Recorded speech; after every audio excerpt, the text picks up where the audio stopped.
Beautiful Sprayberry High in Cobb County as they take on the Sequoyah Chiefs. Brian Zorner here with Bo Johnson and Andre Fluellen. Guys, tell them about the game we're about to see. So, Andre, Sequoyah coming in here to Sprayberry. All right, 6-1 on the season. Sprayberry not having a very good season so far on paper at 2-4. Sequoyah has two matchups coming up in the next 2 weeks after this week versus the number 2 and number 3 ranked teams in their region. To me, this kind of feels like a trap game. If they come in here looking to next week, they can get beat by this Sprayberry team and their fantastic defense up front. No doubt about it. No doubt about it. And that's exactly what it is. They cannot look past these guys because, you know, any time, and it's going to be a tough challenge. So they can't look forward. Got to play this game tonight. If they don't do that, man, they have a chance of getting beaten. They can't have that. Like I said, Sequoyah coming in 6-1 overall, 4-1 in region play. Number 4 ranked team in our coaches poll. They are the number 5 ranked team in all of 6A in the state of Georgia. So they are headed towards the playoff. The next couple of games they got after this week, they're going to be playing for seeding. But like we said, they can't overlook this Sprayberry team led by this strong defense. They've got probably 5 or 6 1A or 2A kids headed off to college and signed agreements already. They've just kind of been shooting themselves in the foot late in games. Yeah, for sure. And the one thing about teams with great defenses is, like, once they actually can find their gel, find their groove on offense, man, they are tough to beat. So, maybe up until this point they haven't been able to find their groove on offense. But if they can do that tonight and really put a complete game together, like, they have a real shot at winning this game. So Sequoyah comes in here. When you look at their stats on paper, you almost have to do a double take. All right, they're almost a reverse-type team, averaging almost 270 rushing yards a game and a little bit less than 100 passing yards. Are you kidding me with it? That's real. Yeah. All right, 270 rushing yards a game and less than 100 passing. Yeah, that's like I remember Georgia Tech did that a couple years ago. Just run, and sprinkle in some pass. So, it's tough to stop the way they run their offense. Really tough to stop. But, yeah, that doesn't even sound realistic. They have 46 completed passes on the season. Now, this team is 6-1, mind you, and overall record. 46 completed passes, led by Collier Peck, who has 45 of them. Right. He has 120.9, so he is efficient. Only 670 yards on the season, 8 touchdowns. He's 45 for 74. So that's about a 60% clip right there. So when he does pass the ball, he's very efficient with it. They just don't do a whole lot of passing at all. They want to hand the ball off to Cole Jacobs, their slot back there, who's got 3-year starter with 673 rushing yards, 8 touchdowns. He's got 11 total touchdowns because he also has a little over 200 receiving yards on the season as well. Yeah, super fast guy, man, averaging 9.3 yards a carry. That's almost a first down every time he touches the ball out of the backfield. So, I'm sure they're going to want to get him involved again tonight and stick with the same game plan. So Sequoyah is led by head coach James Teeter, who is 7-1 versus Sprayberry all time. This is his 10th season. He's got a 55-48 record, so he's sitting at about 600. Last 3 matchups versus Sprayberry, Sequoyah has won, and they've been relatively close games. Last year, 38-28, 17-14 in 2016, and in 15 it was 19-7. School founded in 1990, 169, 138 overall record, 7 consecutive seasons without a losing record in region play. So Sequoyah's coming in here with playoffs on their mind. Yeah, coming in here real confident tonight, I'm sure. So, like you said earlier, though, can't look past this game right here. Got to take one game at a time. Yeah, absolutely. Now, Sprayberry Yellow Jackets, 2-5 coming in on the season, 2-3 in region play. Every game they've played has been pretty close. They tough losses to Harrison, 21-14, Dalton, 21-13. They hung in there playing some bigger schools. They're going to be led by quarterback Aaron Bibbins, who was actually a safety last year. Right. Senior coming in, leading this team down the field. They don't put up a whole lot of offense per game, but their defense has what looks like college starters all over it. A couple of great defensive linemen, a couple of great linebackers as well. Yeah, I'm really excited, as a former defensive tackle in the NFL, man, I'm really excited to see these guys really get after it. Because, again, if they can put a defensive scheme together against these guys and then let their offense kind of find their groove and gel together, they really got a shot, like I said. A couple of great defensive linemen. Zach Blaylock and Marlon Kreku are going to be the ones that are going to be looking to slow down Cole Jacobs. So you've really got some good matchups. I don't know if this game is going to be quite as fast and efficient as last week's game is, but you can look for both of these teams to keep the ball on the ground, try to run, possess the time of or try to control time of possession and run the ball.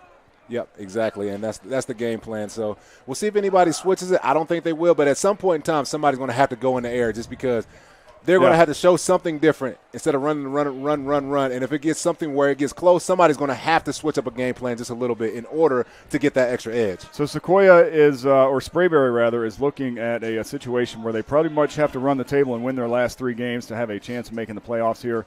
Still possible, not out of the realm of possibility. Right. So one game at a time, to not to sound cliche too much, but that's kind of what they're faced with here. So that defense is going to take the field and see if they can slow down this Sequoyah rushing attack, make them throw the ball a little bit. Yeah, they're going to have a tough time doing that because nobody seemed to be able to do it yet this year. But, with the guys they got up front, some of these linebackers that they have for Sprayberry, I think they actually have a shot of being able to do it. Well, guys, last week we were live as the Langston Hughes Panthers defense put the hurt on the Alexander Cougars. The Panthers came away with a 7-3 win to stay alive in the playoff hunt. Let's check out those highlights. Just a look to it, going to hand it off the left side. Finds a hole. He's free. Out to the 40, 45, 50, 40 the other way. Going down, 30-yard line, down to the 20, down to the 5, the 10, and then falls down, and that's a touchdown. Touchdown. What a start for the Langston Hughes Panthers. 29-yard field goal attempt. Kick is up. It's got plenty of leg, and it is good. 7-3. I'm going to pop this kick kind of high into the outside, taken by the up man at the 20, out to the 25. That ball is bouncing around. It's flying out there, and it looks like the Cougars may have it. 3 to the near side, 2 to the far. He looks left, looking right. Tries to find his man in a diving play, and it looks like Langston Hughes may have gotten it back, and sure enough, referees are going to say that's an interception. 4th and about a foot here.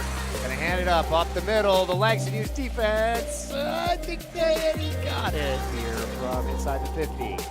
Fakes the handoff. He's got his man in the flat. He's got a blocker. He's got a lane. Down to the 30, down to the 25, to the 20, and pushed out of bounds on the 20-yard line. A great play on the left. Looks like they're going to throw it to him. Out to Watkins, just over his head.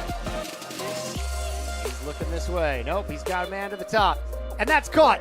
Defender made a move for the ball, but he isn't able to get there and out of bounds at about the 50. And from the 32-yard line. Handoff up the middle. Got a bit of running room, and he will.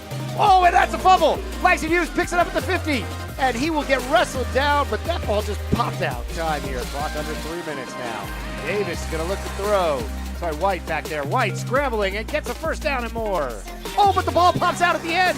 Cougars are saying they've got it. Everyone pointing the Cougars way down there. Embry looking downfield this time.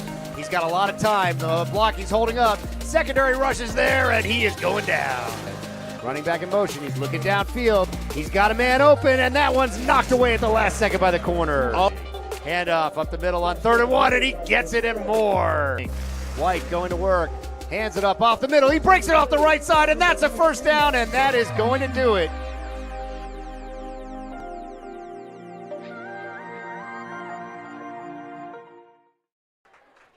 And that was the highlights of the Langston Hughes 7-3 victory over the Alexander Cougars last week. You can watch that game on our YouTube channel under Game Broadcast. We are back here for Sequoyah Chiefs taking on the Sprayberry Jackets, about to have the national anthem. We're hearing it's the J.J. Daniel Middle School from just over here by Sprayberry High School up in Cobb County. Brian Zwerner here with Andre Fluellen. Bo Johnson, our producer, and Andrew Garner on the camera tonight. We're going to pause for just a moment for the national anthem.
And that was the national anthem sung by the J.J. Daniel Middle School here at Sprayberry High School as the Jackets get ready to take on the Sequoyah Chiefs. Andre, the Chiefs come in with a wing tee throwback offense. You said your high school played it, so you had to go against it every day in practice. What's it like as a defensive player? You got all this stuff going on in front of you. They're all playing hide the ball.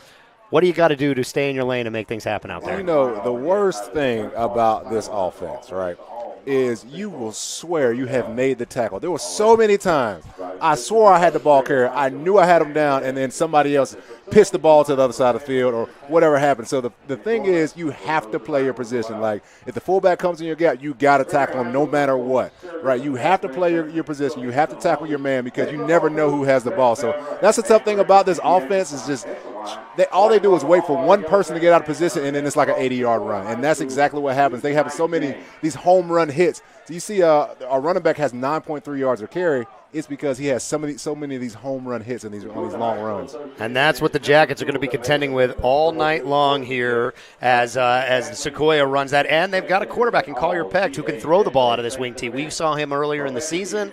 He fakes that thing. You think the ball's going there. The defensive linemen are frozen trying to tackle somebody who doesn't have the ball. And then Peck throws it over the top to Emmanuel Jenkins or one of his other receivers. Yeah, for sure. You know, again, those are one of the things that just make you so angry as a defensive lineman or just on defense, period, is you swear you have the guy where you want him, then he just throws one right over your head, just dumps one right into the flats or whatever it is, and he hits another big gain. So you have to play your positions, play your responsibilities.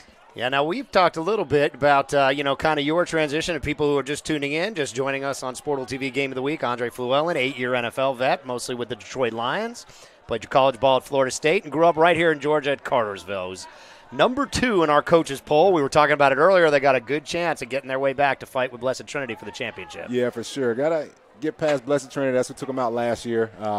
But, I talked to the kids at Cartersville a couple weeks ago, went down there and just told them, gave them my inspiration, one of my speeches. So hopefully that resonated with them. That could take them on to the rest of the season because I got to see them back in the state championship. That'd be a lot of fun down at the Georgia at Mercedes-Benz Stadium this year. It should be a great time for a championship. Cartersville got as good a shot as anybody. Now, we've talked a bit. You played your NFL days. You're a pretty big guy now, but you were a lot bigger then. Tell a lot of our viewers, they're high school players themselves, tell a little bit about your journey, what you had to do with your body to get ready to play at Florida State on the defensive line with so many big guys. What did you have to do to kind of get that fitness ready, be ready to do that? What did it take when you were transferring out? How did you progress from high school to college to the pros?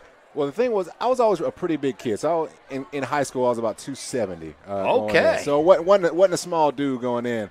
But it wasn't the right kind of 270. So when you get to college, your body has to change into what they call grown man body. That's just what has to happen. When what that is you start putting on this natural muscle, but they work you out so much, so hard. And then also, it's not only the workouts that get you so much stronger, but you're playing against 330-pound offensive linemen every single day. So I used to call them, man, I'm out there wrestling bears and alligators. That's what I used to do. That was just that natural man strength that they were talking about. It's just not only in the weight room, but also, man, just wrestling these big, heavy, ugly guys every single day. That gets that man strength. So that's kind of the progression from high school to college, but college to the NFL was a whole nother level. Absolutely. It's just the difference is the technique in the NFL. If you mess up a little bit in the NFL, you are completely done. So everybody is so perfect and perfects their craft every single day. That's the real difference between physically, it's almost not as bad as college, but mentally, technique-wise, it is light years ahead than it was in college. Best offensive lineman you went up against in the NFL? Guy that you always dreaded sitting in front of you out there?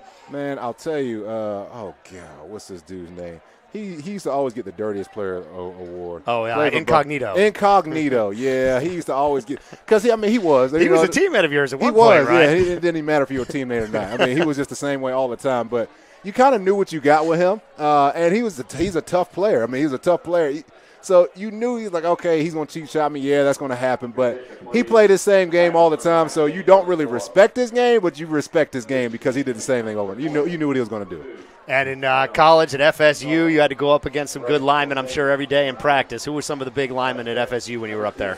Oh, man. We got so the most impressive dude I've ever seen, though, and he played defensive line, not who I went up against. The most impressive player I've ever seen was Broderick Bunkley. All right. Yeah, defensive tackle, Florida State, 6'3", 315, 4% body fat, something crazy like that. But on offense, Rodney Hudson is a real good one. He was a sophomore when I was a senior, but, man, I just knew from that point in time when he first got there, I was like, oh, there's something special about this kid. Now he's an all-pro, two-time Pro Bowler. So, I mean, that's what he is. Yeah, and you told me a little bit about what you had to put into your body eating-wise to get to and maintain that kind of weight, right? Something like 8,000 calories a day? Oh, easy. I was easily eating between 9,000 and 11,000 calories a day just to keep my weight up. Because we do so much running, so much conditioning, I was burning roughly 4,000 calories a practice. So I had to keep that in me because in the NFL I was 312 pounds, between 300 and 312. What does 10,000 calories look like over the course of the day? Take me through what in the world. I mean, you guys got to be eating all day long. Yeah, all day. So wake up, protein shake. Then you go eat breakfast. Then another protein shake. Because I'm a guy. My natural weight at that time was about 285, 290. So to stay above 300. Before practice, protein shake. During practice, all Gatorade, a little bit of water. After practice, protein shake. So I was drinking like 7 to 10 protein shakes a day, eating 6 meals a day. I mean, eating as much as I could. That doesn't sound like fun. It is not fun at all. People say, oh, it must be so much fun because you can't eat like garbage. You have to eat good food. So to eat that much good food, it takes so massive quantities of food. Amazing. And then all it does to lose it is just stop with that craziness, right? Pretty much, yeah. Stop that and not lifting every single day. That'll do it. Here come the Sprayberry Jackets through the banner. Sprayberry will go with the black with the white and gold numbers today. We'll see the Chiefs coming out here. They're hiding on the far sidelines in the white with the black and gold helmet. Should be a good game tonight between the Sequoyah Chiefs and the Sprayberry Jackets. Tonight's game is brought to you by Sportal TV. Sportal TV YouTube channel has the best live broadcasts, highlights, and features on high school sports. Subscribe now to Sportal TV on YouTube. And we are joined, as always, by Hot 107 and the Dirty Boys. They invade the best games this season with their Friday Night Highlights High School Football Tour powered by Sportal TV.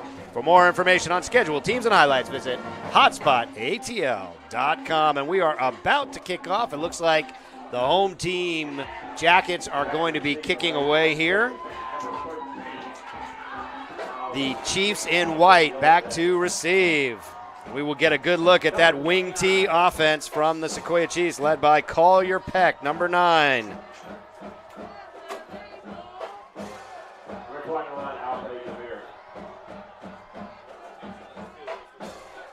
We're about to be underway with the Sportal TV Game of the Week. Brian Zorner here with Andre Fluellen. Excited to have you with us. And the opening kick is about to go here at Sprayberry High, and we are underway. Deep kick played all the way in the back there. And it backed into the end zone, and it will be first down at the 20 for the Sequoyah Chiefs offense. So Sprayberry has a pivotal stance right here. They have to come out, stop these guys on the 3 and out. Do not let this offense get rolling, because if they get rolling, it's going to be long. They got to set the tone right here. I'm excited to see what Sprayberry will do. Hopefully they bring a little heat, try to stop them dead in their tracks. Coaches said they stay in pretty much a base 4-3 the whole time. You're going to see this real tight wing T look. One receiver spread up top. Collier Peck under center. He's going to throw on first down. Finds his man in the flat. And that's about an 8-yard gain out there. Looks like Emmanuel Jenkins with 8 yards. Yeah, coming out throwing on first down. I see what they're doing, wanting to put them asleep again and try to get some nice runs coming up. So that throw was just to see what they could get in order to open up the running lanes. Yeah, 2nd and 2 is exactly where you want to be in these wing T offenses. You want to be in these 2nd and shorts, 3rd and shorts. That's what really opens it up, puts the pressure on the defense. Pecked under center, 2nd down and about 2. He'll hand it off. Blown up in the backfield, and he'll get taken down short of the line. It's going to be about 3rd and probably about a yard out there. Yeah, Sprayberry used those big defensive linemen to get some good penetration. Got him in the backfield, kind of wrestled forward for maybe a half a yard, but still got him short of the sticks. It's a great play. 3rd and about a yard here. Still very manageable down and distance for the Chiefs offense. Sequoyah Chiefs in white, going right to left on your screen. Peck under center with the wing T behind him. Man in motion. Peck's going to keep it himself right up the middle, and he squirts for a first down about 5 yards. Yeah, so what they did right there, nose guard stunted across the center's face. And what happened is he actually stunted exactly away from where the quarterback ran the ball. Gave him an easy lane, easy access, easy first down. And that is Collier Peck with the keeper for the first down. 1st and 10 with 10:30 remaining here in this first drive. Peck under center. Man in motion. Fakes it off that way, up the middle, and that looked like number 8, Cole Jacobs, squirting ahead for, call it about 5 yards right up the middle there. Now they're starting with all this tricky stuff. They fake a pitch one way, pull a guard the other way, get about 6-7 yards. Again, these guys at Sprayberry, they have to play assignment football. It is incredibly important if they play their sound games. Yeah, it is hard even from up here to see what's happening. That ball gets put in people's bellies and taken back out again. Pecked under center, 2nd down and about 3. Handoff off the left side, and he is going to be really close to the first down. Sprayberry saying the ball is out. They're saying they got it. It looks like a fumble, and that is going to be Sprayberry football. Big play right there. Get the ball out. See who pokes it out right there. That is the stand that they were looking for. That's what they needed to come out and set the tone, get a quick turnover. Now they have fantastic field position, and we got a player down.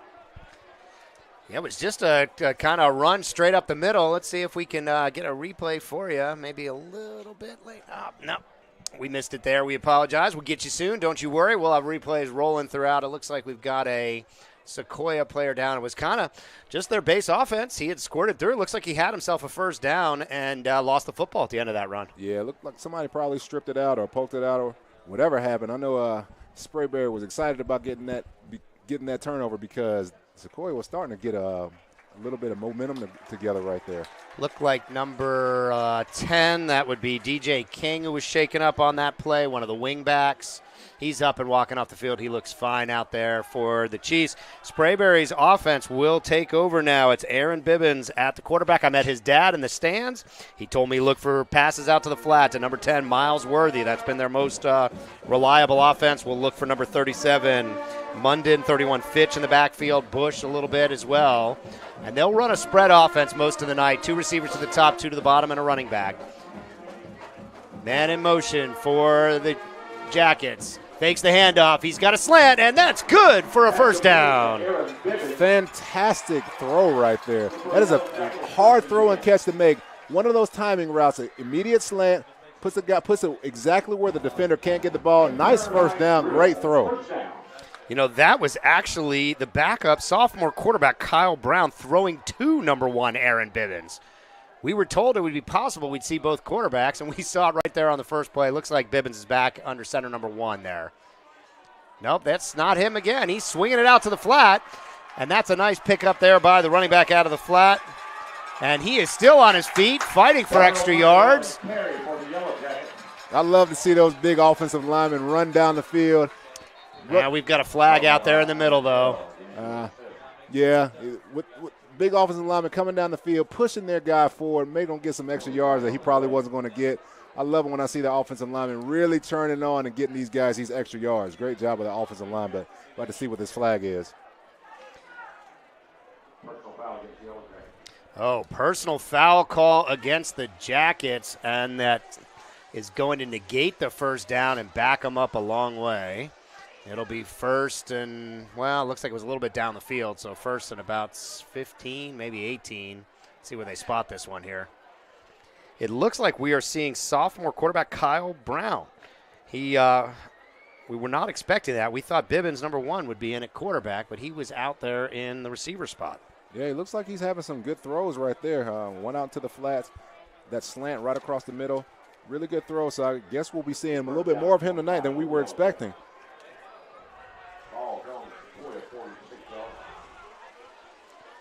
Let's see here. Well, we're getting the play in. It is going to be first and a long way. It looks like first and about 20 now.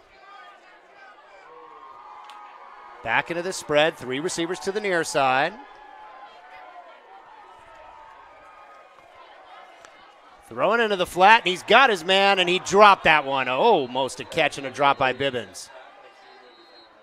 Yeah, great throw right there. Just wasn't able to hang on. Defender did a good job of knocking the ball out, not getting there too early to get a penalty, but as soon as the ball gets there, makes the contact, gets the ball out. It's a great play by that defender. Yeah, and they'll set this back up on second and call it 25, 9:13 remaining here in the first quarter. Sprayberry Jackets took the ball over on a fumble in the first drive. They'll go to work here. 2 to the top, 2 to the bottom. Back to pass. Scrambling around. Defense collapsing. Pockets all over him. He shakes out of there, but he is going to throw that one away. Don't think that's a flag on the field. Looks like some kind of towel on the field. No, it is actually a flag. No, that is a pink flag on the field, and they're going to back that up again. It's going to be 2nd and 35 if they take this penalty call. Yeah, the nose guard did a great job getting some quick penetration, and I saw it. That center just turned the nose guard around. Had to almost tackle him in order for him to not get that big sack. So definite holding, good call by the referees. Going to back them up even more if they take it. Now it looks like they've declined that penalty. That'll set up 3rd and 25 at about the 47-yard line. You like that, Dre? Declining the penalty there? You don't want to push them back to the other side of the 50? At this point in time, it is 3rd and 25. I would take the penalty if for me, just to give them a little more yard, field a little position more option. Field position. But either way, it's a fine call. 3rd and 25, approaching 9 minutes. Jackets offense goes to work. Looking in the middle. It's going to air this one out. He's got a receiver down there. Defender is in the great position and makes the defensive play. Good defensive position down there. Yeah, he was. Almost threw in a double coverage. Had to try to get something. Try to hit a home run down the sideline. But great coverage by the defender in a perfect position. Realistically, both of them were in a position to make the play. Defender was in a good spot, though. Even with that throw, would have been maybe right at the first down marker. It would have been close. They needed to get to about the 21 for a first down there. 4th down and about 25 here, just right exactly at the 9-minute mark. And first possession, kind of a letdown for the Jackets. Back to punt. He's going to try to pin this one, pushing it to the sidelines. Not a great punt, getting a little bit of a bounce. And it looks like it's going to get down about the 15, 14, call it the 14-yard line.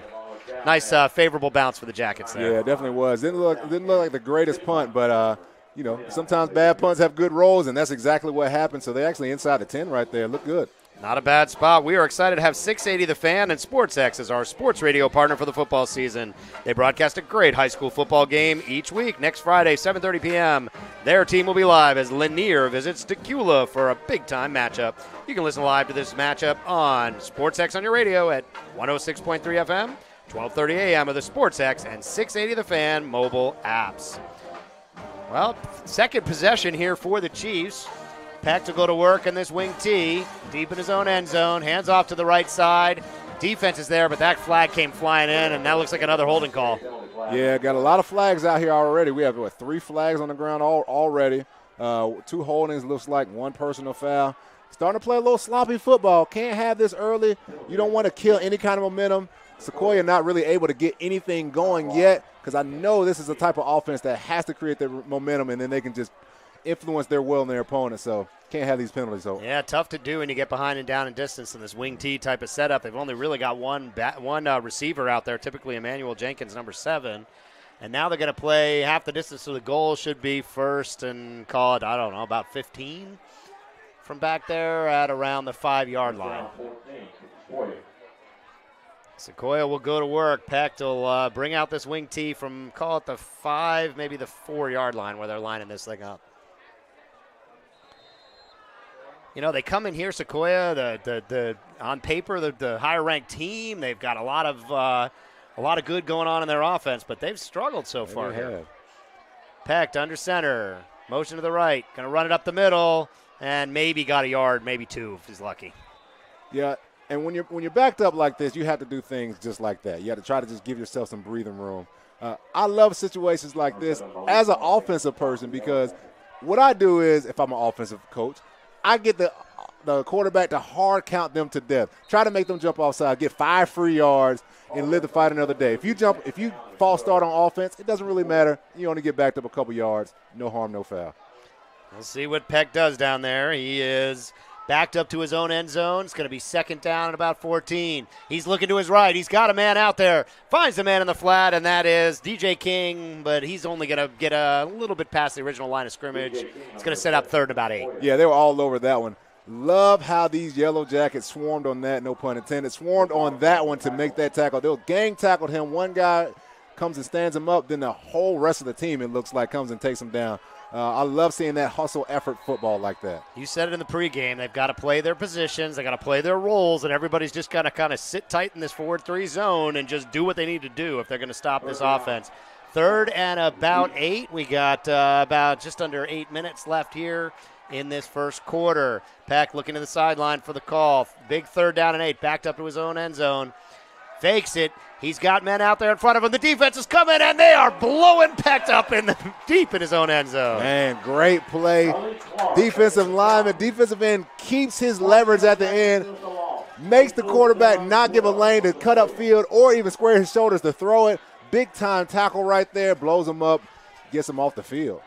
Yeah, great play by the Jackets, and the Jackets are going to get another good field position, probably somewhere inside the 50-yard line again. Take another look at that big sack. And we will have a punt from, call it the 5-yard line. They'll have to punt this thing from deep in their own end zone. Saw the punter out there before the game. He had a pretty big leg, but it's going to likely see the Jackets starting inside the 50 again. First possession, they started inside the 50 on a fumble. This one is a pretty good kick, going to get fielded right around the 50-yard line. He's got a little bit of room, trying to find the sideline, and it's not there. Nice pursuit by the coverage team. Yeah, great tackle right there. Open field tackle, one-on-one, able to get down the field. Good pursuit by him, gets him down all by himself. That is a tough thing to do. They ever have you playing on kick coverage on either side now? Unfortunately. So this is what I did because I really didn't want to be on kick coverage. In practice, I was offsides 4 times in a row in practice. So I get to the meeting room the next day and said, yeah, I think we're going to take you off of kick coverage. I said, oh, I'm just so sorry to hear that. But in my mind, that was all planned. Good plan, I'm sure. Not the place you want to be if you can avoid it. Jackets offense will go to work. Looks like Bibbins is back in, number 1 at quarterback. They had him split out in that first series. Nice pitch around the right side. Finding room, and he is off to the races into the secondary, but that ball, no. Looked like the ball squirted out the end. That was a nice run. That was number 10, Miles Worthy, who really plays the wide receiver spot, but getting some nice running there. Yeah, great run right there. Way to be patient. What I love about runner is when a runner can run full speed without running full speed. And what I mean is that he has the patience while he's running to be able to cut, because once you're out of control as a running back, then once the first person gets you, you're down. Yeah, and I got a good look at that replay there as Miles Worthy was able to rip one off for about 20 yards. Good possession here, start for the Jackets. Bibbins looking into the flat, tries to squeeze it in there, not able to get the ball in there to Trotman. Yeah, they were ready for that one. Bibbins tried to put it in a position where only his receiver could get, but again, defense ready for that slant right there. Coming to the same play as they ran the other side, the first play of the actual game on the other side. Tried to hit him again on the bottom side of the field, but defense was ready for that one. Yeah, told that Bibbins throws a lot of these balls into the flat, something we're going to see a lot of all night long, and that will set up 2nd down and 10 for the Jackets. Bibbins got 3 to the far side, looking over there, fakes it, it's going to keep it himself. He's into the secondary, going down to about the 18-yard line, and that should be a first down. Nice run by Bibbins. Very, very nice run right there. Makes something happen, and that's what we know. He will create things with his legs to be able to move the chain. So great job by him. Way to get downfield. Make something happen by himself. Yeah, looks like they haven't signaled to move the chains yet, but it seemed pretty clear from up here. Yeah, sure enough, that is a first down. We've got 5:34 left, still a scoreless tie. Nice run by Bibbins. Getting you another look at that one right there, and he goes out of bounds about the 18. So we will set up 1st and 10 in the red zone. Bibbins going to hand it off on the jet sweep. Room for Worthy. Worthy going for the end zone, and it looks like he is in. Touchdown, Worthy. Touchdown, Worthy. Great play. Coming out with the jet sweep. Gets some room. Gets a flying start. Way to hit the seam right there, and just really comes in untouched. Great job by him. Great fake by Bibbins. Bibbins set it up on the play before, able to get it out to Worthy, get the touchdown. Yeah, he was taken down at the goal line, but he was easily across, and that was a great run. Just kind of a jet sweep look. Handed it to Worthy on the inside, and he put the jets on and blew around that end. See if they can tack on the extra point, and it is up, and it is plenty good. That kicker's got a lot of leg. And 7-0 is your score. 5:24 remaining here in the first quarter. The Sequoyah Chiefs already dug themselves a bit of a hole. Today's game is brought to you by Sportle TV. The Sportle TV Twitter handle is the place to go for live updates from the best high school sports. Catch videos, pictures, and game updates from around Atlanta, football, volleyball, softball, and more. Follow at Sportle Space on Twitter now. I know we've got some guys out at Marist. We've got some guys in a couple of different spots. There's a big game going down in Dutchtown. So if you get some time, take a look at the Sportle TV Twitter channel, and you will see a little bit more of the action from around here. Dre, this has been a great start for the home team, Sprayberry. Hey, this is exactly what Sprayberry wanted. Come out, defense is playing well, able to move the ball on offense. That's what they wanted.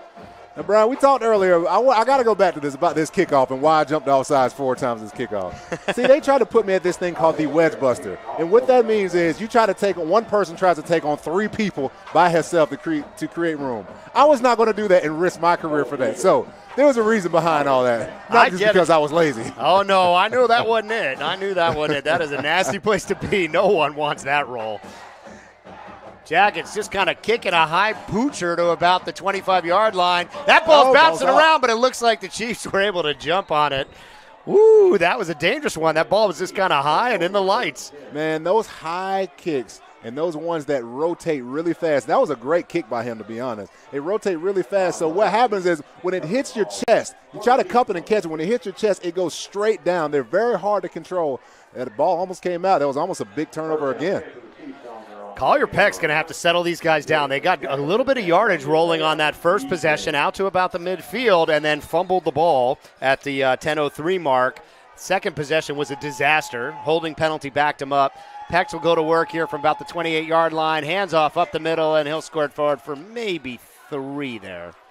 Yeah, Sprayberry's got their number right now. And that's just all it is. Sprayberry has found their rhythm on defense, and they have also put Sequoyah out of rhythm on offense. So Sequoyah is going to have to switch something up, going to have to change what they're doing because Sprayberry is all over them right now. 2nd down and 7, just under 5 minutes remaining. Peck still working from this wing tee. We will see this all night, we believe, regardless of the score. Man in motion. It's going to be handed off left tackle. Finds a little bit of a hole, and that's a nice first down. Great job. He was actually wrapped up almost at the line of scrimmage, but able to just slice through, make a guy miss, and get another 6-7 yards, get that first down right there. Great run. That'll move the chains about 42-yard line, first down and 10, about 440. You know, this kind of wing tee offense, they try to ball control, run the clock a bit. They haven't been able to do that so far. Packed under center again. See if we see that motion pre-snap. We're going to go left to right here. Hands it back the other way, and that is well played by the defensive end. They stand up Cole Jacobs for no gain. Yeah, with these tight splits right here, so if a defensive end can really constrict this running game and set the edge, it really makes it tough to run inside zones and inside plays right there between the tackles. So great job by the defensive end, staying in his lane, but also constricting the gap and making the running lanes even smaller. Yeah, there was nothing there for Jacobs to run through. He ran into a big wall of Jackets defense, and they got good size on the front. I'll tell you a little bit about that when we get a break in the action. Peck setting up here on 2nd down and about 8. He's going to throw, looking to his left, rolling, pressure's coming, and he's going to fire this one deep down the field, and it's just a little bit too far. That was thrown out there for Cole Jacobs, and he just overthrew him there. Just overthrew him. Had his man beat. Had the cornerback on his back hip. That's where you want it as a receiver. Just barely overthrows him. That could have been 6 right there. Yeah, he had the man. Cole Jacobs had really beat the corner down the field, and Peck was kind of running for his life and had rolled out here to the near side to his left.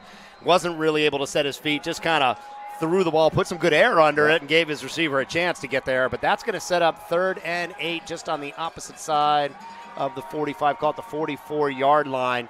And with this kind of offense, this is exactly where you don't want to be. This is where they don't want to be. They got to do something in the air or get a big chunk right here. But this is not their forte. It's got Jenkins split to the near side. Let's see if he tries to get it to him. No. Yep. Peck is rolling to his right, looking right. He's got a man. Good position, and not able to come down with it. They were all looking for the pass interference. A lot of contact, but no flag. Yeah, I like that no flag right there. Both guys battling for the ball, and the ball was more out of bounds anyway. Good no flag, but, man, Sprayberry out there bringing some pressure, making him get out of his comfort zone, not able to set his feet. He gets another incompletion. And that will bring in the punting team for the Chiefs. Sequoyah Chiefs in white, going right to left on your screen. Sprayberry will set up at about the 20. This will, unless he gets a big return, this will be his worst field position of the night. Punt is away, and it's a line drive, and it is rolling. Oh, takes a good bounce for the Chiefs, and that's going to get downed inside the 5. It is still rolling down to the 3, the 2, and down. Great punt, took a beautiful bounce. 3:31 remaining, and the Jackets offense is going to have to go to work from about the 3-yard line. Yeah, that was one of those line drivers. We just swore it was going to go into the end zone and just hit the ground and stopped. Fantastic bounce, fantastic punt. Not what you expected, but that's exactly what you wanted. I'd like to say that's what my golf game looks like coming into the greens, but Dre, it'd be a lie. Next week, we will be live as 2 DeKalb County heavyweights step into the ring. Arabia Mountain takes on Southwest DeKalb with the region title playoff seating on the line. Tune in live at 7:30 p.m. Friday, October 26th. SportalTV.live or Sportal TV on Twitter or YouTube. It's going to be a good one. We had Southwest DeKalb against Stevenson a couple weeks ago early in the season. It was an overtime thriller. Bibbins going to work from inside the end zone. He'll keep it himself, tries to get out of there, and maybe gets about the 5, call it 2 yards. Yeah, Bibbins trying to take it himself, just get a couple yards, get some breathing room. You know, hadn't seen these coaches try to hard count. I wish they would listen to me sometimes. When they're backed up like this, get you 5 free extra yards. If your offensive lineman has a false start, doesn't hurt you too bad. Come on, just listen to me, Coach. Coach Dre calling for the hard count by Bibbins. Bibbins, the last drive, it was really all Miles Worthy. They had the nice rushing touchdown and a big 20-yard run that he ripped off. So let's see if they go back to number 10, Miles Worthy here.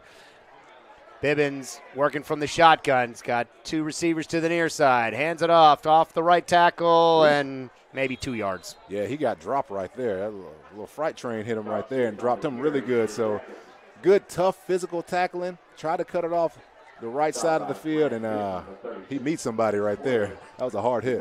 We see number 10, Miles Worthy. He scored the touchdown. The only score of this game, 7-0 is your score, Sprayberry. About 2:20 remaining here. 3rd down, big down here, 3rd down from, call it the about 6-yard line, 3rd and 6 from the 6. Bibbins got a man in motion. He gives it to him off the right side, trying to pick his way forward, and that's a 1st down. Great run, and guess who? It's Miles Worthy again. Worthy, a big physical runner out there. I mean, that's not what he's known for, and we got a player down right here. Looks like number 36. 36 is going to be Grant Gibson, their inside linebacker for the Chiefs. He's down here on the near sideline. It's going to be 1st down. They'll take a pause for the injury timeout down there. Looks like he's rolling around and getting him over to his back. Seems to be okay. We'll see in a moment. Hot 107.9 and the Dirty Boys invade the best games this season with our Friday Night Highlights High School Football Tour powered by Sportal TV. For more information on scheduled teams and highlights, visit hotspotatl.com. 2:10 remaining in this game. Early story of the game has been Miles Worthy. He's got about 40 yards rushing on 3 carries and a touchdown. Yeah, Sprayberry been looking good. Worthy been really slicing through right there, getting some big runs. Put his head down right there and just really bowl forward when it looked like he didn't have the 1st down. Good running by him. Sprayberry out here surprising some people and really shut down the Sequoyah offense as well. You know, Dre, we've come into a lot of these games, and we got our advanced scouting team. We got everybody with a Twitter account telling us what's going to happen in each game. It seems like beyond our advanced scouts, and they told us this was going to be the Chiefs' game to control on the ground, and so far it has been all Jackets. Their defense has played fantastic, and the offense has been able to get the hits when they need them.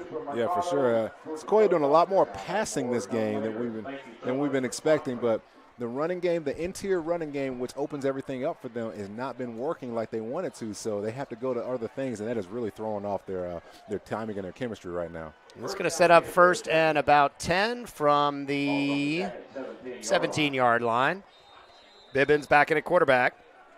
Used him in the slot on the 1st possession. Man in motion, come in across, going to hand it up the middle, and he'll go for about 5 yards. Nice, strong run up the middle there. Yeah, very strong run right there. So what happened right there is one of the defensive tackles actually got good penetration up the field, but didn't use his hands, so was not able to shed the blocker and make the play because he was in the right position. But when you, as a defensive lineman, you got to use your hands. You have to use your hands in order to shed your blocker and make the play. Just under 2 minutes. Call 1:40 remaining. It's going to set up second down at about 5. Bivens back in the backfield. In the shotgun. He's going to hand it off. Fakes the jet sweep. Keeps it himself, and he will get wrestled down for no gain. Yeah, nothing doing right there. They were all over him. Didn't bite on the jet sweep at all. Able to just take him down for no gain. Yeah, the jet sweep's been one of the most effective plays, all going to number 10, Worthy. But the defensive linemen really did their jobs there. 1:10 remaining, and that's going to set up third. And, well, they gave him a little bit of forward progress there, so call it 3rd and 2. We'll see. Do you think they go to the air on this play, Dre? No, I think they're going to keep it on the ground, try to get something outside. That's been working all night. Yeah, it's been a safe game plan so far for the Jackets, and I think they trust their defense where needed. Bibbins, 3rd down and 2. Going to keep it himself. Going off the left edge, and looks like he's got enough. Oh, and the secondary push has definitely got him enough for the first down. Yeah, that'll do it every time. He gets held up. Looks like he may or may not have. And then, again, those big, ugly offensive linemen. Yeah, I call them ugly because I was a defensive lineman. Come and push him in the back, get him some more forward progress, first down. And we roll about 40 seconds. We'll have to get one more play off here at least before the end of the first quarter. Jackets holding on to this 7-0 lead. Bibbins in the shotgun. He's got 2 to the near side, 1 to the top. Got an H-back kind of look in front of him. He's going to hand this ball off the left side. He's got a hole. He's got 40. Going. He keeps rolling 30. Will they catch him diving at his feet and taken down from behind? But what a run by Munden. One cut, hits the hole, and takes off. Looked like he had afterburners behind him right there.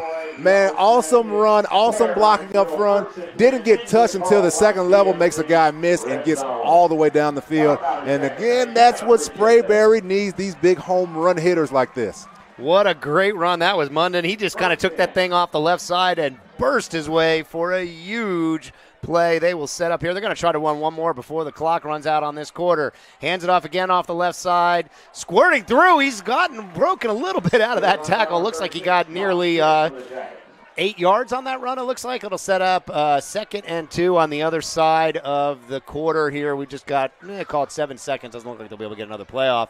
But, wow, that is a great first quarter for the Sprayberry Jackets.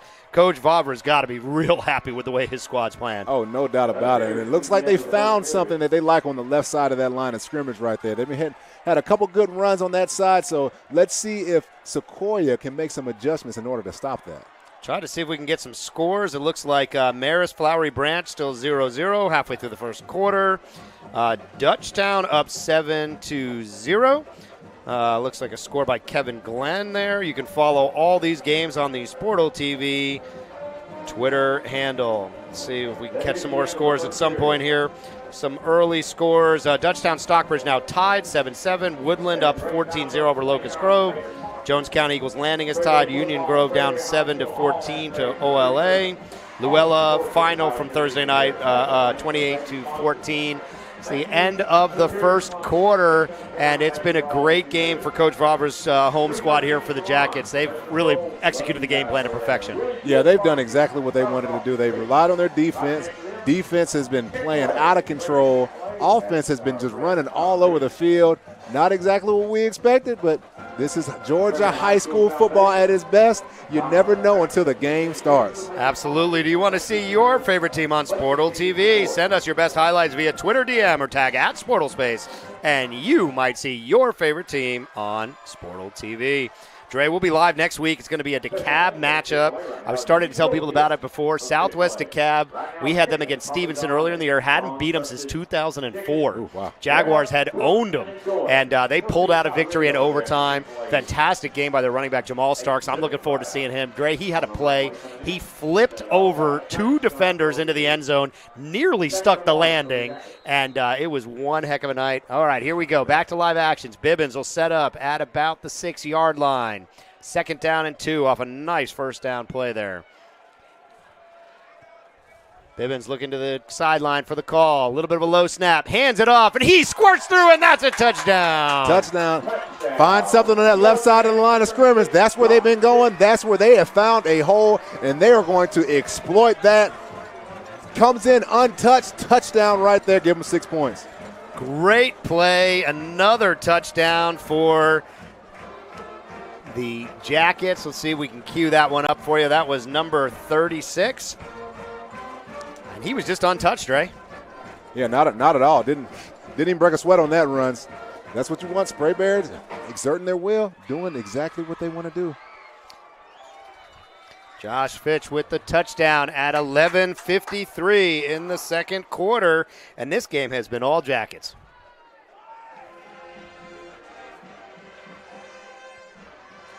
Yeah, they're playing the old marching Chiefs, the good old Florida State band, it sounds like, out there. So I'm excited. We're going to start right seeing the tomahawk out of you any second now. I'm sure of it. It's coming. We are joined, as we always are, by Hot 107.9 and the Dirty Boys. They invade the best games this season with their Friday Night Highlights High School Football Tour powered by Sportal TV. For more information on schedules, teams, and highlights, visit hotspotatl.com. Yeah, we saw the bands, Dre, pregame. It looked like college out there. These guys, both of these bands are huge participation, and they were playing and working formations much like a college band. Oh, yeah, no doubt about it, especially Sequoyah's band. It realistically was as good as a lot of colleges that I've seen. So, hats off to their band director because they put in some work in order to execute that clearly. So we got to get Sequoyah's football team executing that good as well. Yeah, Sequoyah really behind here, down 13-0 with the missed extra point there. So 13-0 is your score. We've had 2 touchdowns. It's been Fitch with the rushing touchdown and Worthy. They really haven't had to go to the air at all. Jackets in black. Kicking off, going right to left on your screen. Another one of these kind of pooch kicks it high, right along the end zone line, the out-of-bounds line. Taken at the 20, out to the 30. He's got a little bit of a lane to the 35, to the 40, and he'll go down around the 40-yard line. That kid is so lucky. Even though he got a good return, as a coach, I am hollering at him on the sideline because he could have let that ball go out of bounds, get at the 40-yard line, and not take any kind of hits. You got to, when you see that ball about to roll out of bounds, you got to let it go. Take the field position without any kind of taking any hits. Good return, but still as a coach, I'm like, son, you got to do a little better than that. You got to be smarter than that. The Chiefs had the great punt on the last one. This drive for the Jackets started at their own 3-yard line. Chiefs will set up here just inside the 40. Going to hand it off around the right side. Trying to catch the edge, and he is hit hard and wrestled down after a 2-yard gain. These Jackets are out here swarming, playing some tough, physical, fast football. Tries to turn the corner, can't get his shoulder pass squared upfield, and the cornerback comes and lays a nice hit on him, and then everybody comes and racks him up and wrestles him down. Yeah, kind of strung the play out. It looked like he was going to be able to turn it. And this swarming Jackets defense is doing a fantastic job, setting up about 2nd and 7. 11:36 remaining, down 13-0. Collier Peck. Pressure is on him to generate some offense. He'll hand that ball right up the gut. He'll fall forward there. That is number 4, falling forward for maybe 3-4 yards. He'll set up about 3rd and 5. Yeah, trying to stay honest right there, trying to stick with obviously that's their bread and butter. They keep trying to come back up the middle because that's what opens everything else up, but Sprayberry is just ready for that. And that's going to set up a big 3rd down. They're around midfield. This may be 4-down territory at this point, given the way that the Chiefs offense has struggled around midfield here. 3rd and about 3, packed under center again. He's going to throw, looking to his left. Going to lay it out there for his receiver. He's got a man, and it looks like it is caught. And that is a big play. That is just what this offense needed. Ooh, big play. That is a great catch. Both receiver and defender in good position, but the receiver just makes the extra effort and makes the play. Didn't know who had it until he came up with the ball. Awesome play, awesome throw, but that's just good football right there on both sides. Yeah, give you another look at this one. He was able to just make the play. Peck just kind of floated it out there and said, all right, my receiver's going to beat your DB. And sure enough, he was able to get it. They'll go to work. 1st down at about the 20. Handoff off left side. Nothing doing. No, that actually went up the middle. Sorry. That was the first one they got me on. That was a handoff off the middle. It looked like the whole team was blocking to the left. Yeah, it was one of those tricky plays. Try to pull some guards, get everybody to look like they're going out to the edge and just touch one in up the middle, but Sprayberry ready on the inside of that. Those defensive tackles, nose guard, defensive tackle, are playing a heck of a game, standing these guys up at the line of scrimmage, making plays. Just inside the 20, call it the 19-yard line, second down and about 9. Pecht will go to work here. Let's see what they dialed up for the Chiefs. Handoff goes to the left. Picking his way is DJ King, and he maybe got him 3. Yeah, Sequoyah just off rhythm right now. Even though they had that big play, they needed that big home run throw right there, but just off rhythm. Seems like they can't get their timing together.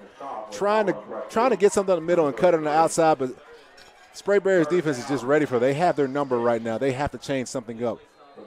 Yeah, I was told by the coaching staff for the Chiefs they are going to live and die with this wing tee, so there's no changing it up. They may try different things out of this look, but it's going to be this look. He's actually in the shotgun for the first time tonight as I say that. Pecht rolling to his right. He's got a lot of receivers out there. Throwing for the corner, and incomplete. Yeah, not their strength. Of course they would switch it up as soon as you said they're not switching anything else. That is just how the football gods operate, but try to switch it up, not their strength. Try to get in the shotgun, get a touchdown, throw it out into the corner. Just not his strength. Incomplete pass right there. The wide receivers for the Chiefs are just not getting any kind of separation. Pecht is throwing into heavy-duty coverage. Yeah, they may beat their guys sometimes, but Trey, that's not a way to make a living out here. Not at all. Not at all. That's not what they're known for. That's not how they're going to win this game. Field goal coming from about 34 yards. Looks like a manageable level. A little bit of a low kick, and that one is no good. That one floated underneath the crossbar. Great stand by Sprayberry right there. They're playing some lights-out football tonight. I like what I'm seeing, buddy. Absolutely. 13-0 is your score. We've got 9:32 remaining. Would you like to see your company's brand featured on Sportal TV? We have sponsorship slots open now for the coverage of basketball. Get in touch with Sportal TV team now to connect your brand with high school athletes, coaches, and fans across the great state of Georgia. Georgia high school football, bringing back good memories for you. Your time at Cartersville, won a state championship your freshman year. So it was nice to see that, and they got a good chance to go deep. They are number 2 in our coaches poll for 4A, but our number 4 team in 6A is out here right now. It's the Sequoyah Chiefs, and Dre, they're having a rough game. Tough time tonight. Bibbins will hand this thing off on a jet sweep. It's Worthy coming to the near side, picking his way through. And another good positive run by Worthy. He's going to be right up around the first down line. They are taking a look, and the chains are going to move.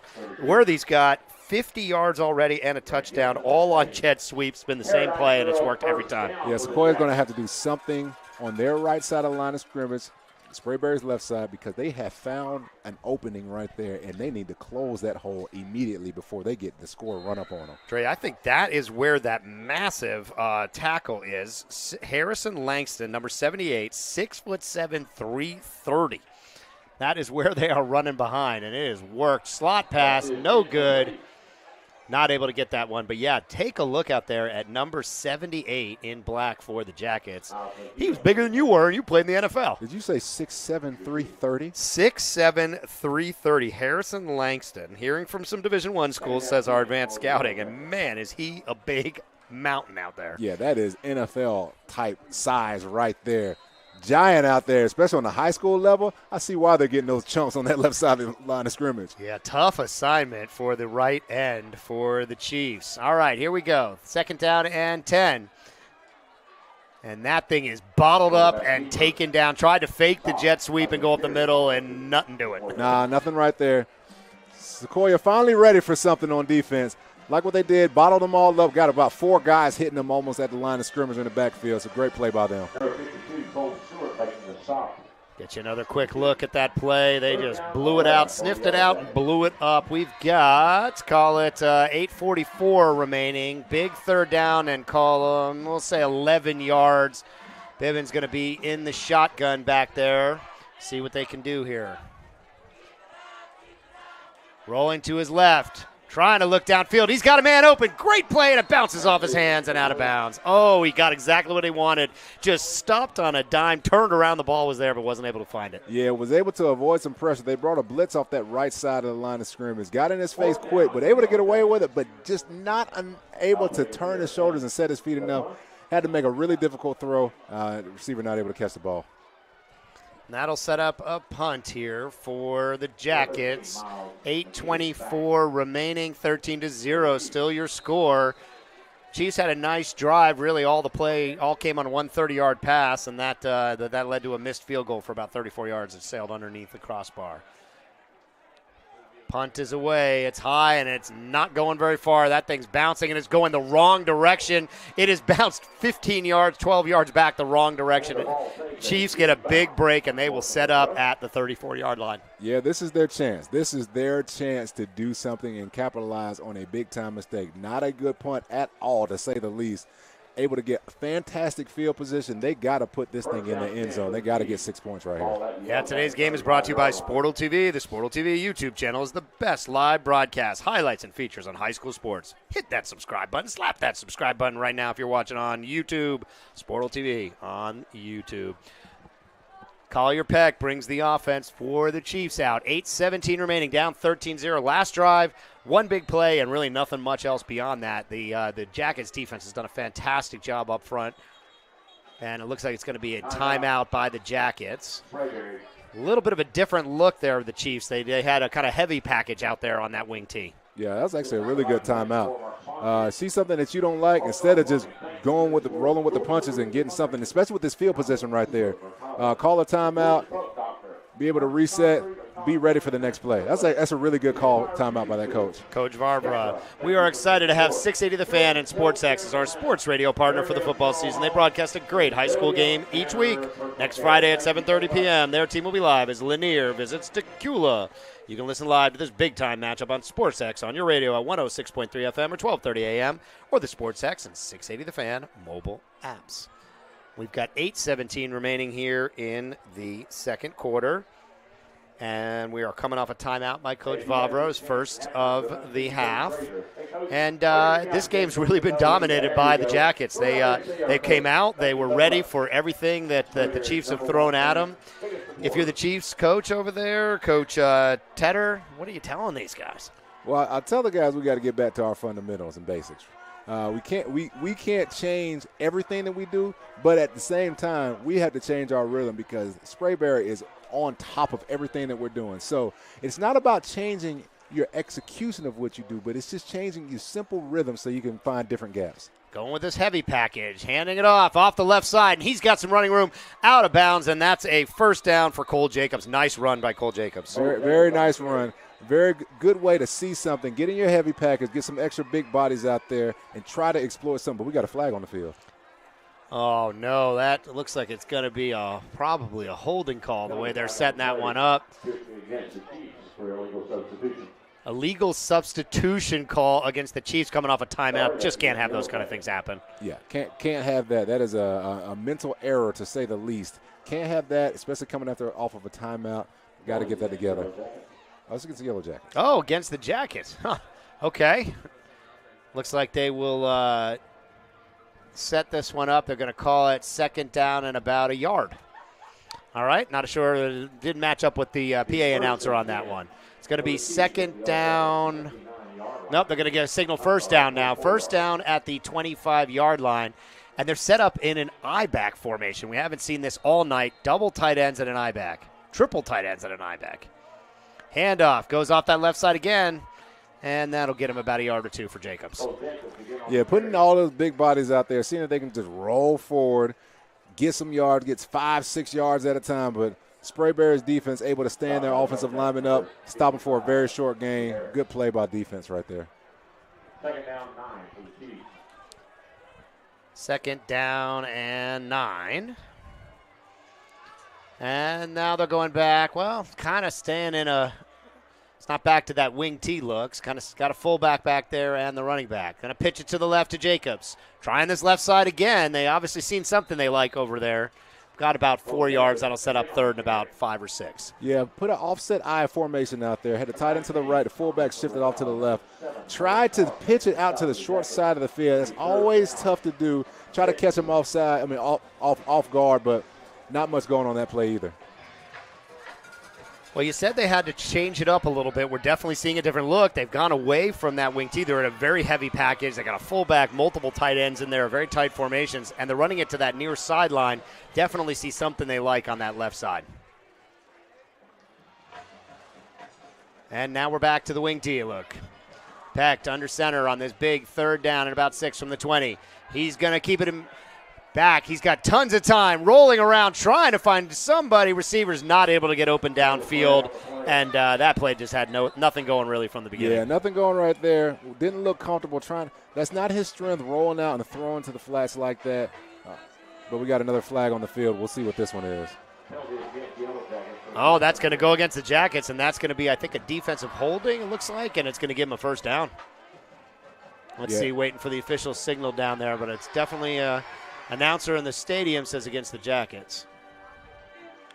And they're about to they're going to walk this one off and move the chains, and this will set up a bit. Wow, that was a big break for the Chiefs. It really was. Sprayberry was really holed up right there.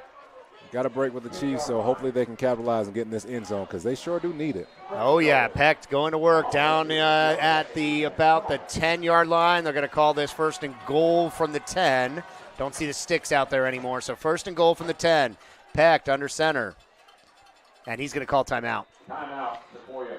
There were no backs in the backfield on that play. That would have been the first time we would have seen it look like that. I don't know if they forgot somebody or if that was the plan, but whatever it was, Peck didn't like it, and he immediately stood up and called timeout. Yeah, he didn't like that at all. Seemed kind of upset that his back wasn't in the backfield right there, so calls a quick timeout. Hopefully they can get this thing together because Sequoyah just is still looking out of sync. I like what they're doing, changing things up a little bit, but have to keep that rhythm. Got to get in sync. That's the main thing about an offense. Well, you don't want to get away from what's gotten you here. I mean, this team's had a very successful season. They don't need to change everything up. They're 6-1. They're ranked 4th. Yeah, they've been hitting the mouth a little bit early in this game, but you don't have to change your whole game plan just because the first half hasn't gone your way. No, and not at all. Just giving them just a slightly different look and then coming back to your bread and butter. That's always, you always go back to your fundamentals. That's everybody. That's the football 101. You always go back to what you're good at. You might have to change a little bit of things, just show something different just to keep the defense honest, especially if they're on you. But always go back to your bread and butter, and that's what they're going to do right now. Get some scores here. Knox, Kadum, the Rome Wolves are up 28-0 early in the second. They are rolling over Hiram. Too much Jameis Griffin, if you can see some great highlights of that game, some good close-up looks at their touchdowns. They are pouring it on against Hiram. Here we go, first and goal from the 10. Peck will get this offense settled in, coming off the timeout. They had 2 timeouts. They had plenty to burn here. A lot of pre-snap movement. They moved 2 guys from the left to the right in sort of a spreadish sort of look. Taking it to that right side is King, and he'll fall forward for maybe 2 or 3. That was a look we hadn't seen all night. Hadn't seen that all night. Still didn't work. Yellow Jackets, what they're doing, and now that I see it, man, their defense is so fast out there. They are able to get all over the field, slipping between some of these offensive linemen and make these plays. They are doing a fantastic job of playing team football and unselfish football. One person doesn't make the play, the other person's coming in there to clean them up. They've been using Cole Jacobs as the primary runner here. Keep an eye on number 8, Cole Jacobs. He's been getting heavy work on this. Got about 25 yards rushing so far on this drive. Second down and goal from, call it the 8-yard line. Pecked under center. He's going to hand it up off the middle. Moving, still keeps on his feet, and it looks like he's falling across the goal line. No, they're going to call him down at about the 1, it looks like. Good power football. Yeah, this is good, strong, hard running. Looked like he was down a little earlier, but got about 2 or 3 more extra yards just able with that second effort. So now they're probably going to bring in the big boys and try to punch this thing in. Yeah, bring it in the goal line front right now. Yeah, you make your call. You just saw that replay. Looked like he was down right at about just inside the 1 is where they're going to spot this. We got 6 minutes and change, just about 6 minutes left here in this third quarter. Critical play here. Third and goal from just inside the 1-yard line. Peck is under center. See if he keeps it himself. Yes, he does. Spinning, and he gets across the end zone for the touchdown. Nice play by Collier Peck. Very nice play. I've never seen a quarterback sneak with a fake on it. So, again, that's that funky wing tee, that offense that I hate playing against, because who would think that he's going to fake the ball and roll out and get a touchdown? A great play by him. He spun around, and the defensive end was there, but he was able to squirt forward. He only needed about a yard, and he was able to get him exactly what they needed. Not sure what's going on here with this look. It looks like they're setting up like they're going to go for it, but I think this is just a little bit of misdirection, and they're going to kick out of this weird formation here. All right, here we go. 13-6, trying to tack on the extra point and make it a 6-point game. Kick is up, and it is good. So 13-7 is your score. Nice drive for the Chiefs, ending with a Collier-Peck touchdown on the keeper. Yeah, it's always funny to see. That brought back so many good memories to see them line up on the field goal with this old-school Emery and Henry look. And so what that is, they try to get somebody out of position so they can get a quick throw. If not, then they bring everybody in, kick the field goal. Old school play, I love it. Used to hate it on defense, but I love seeing it. And it is 6. Called 5:47 remaining. 13-7 is your score here. We are joined by Hot 107.9 and the Dirty Boys. They invade the best games this season with their Friday Night Highlights High School Football Tour powered by Sportal TV. For more information on schedule, teams, and highlights, visit hotspotatl.com. Big moment in the game here for the Chiefs. They managed their first touchdown, came off of a bad punt. That drive started off a terrible punt that rolled backward the wrong direction, and they only had to go 35 yards for that touchdown score.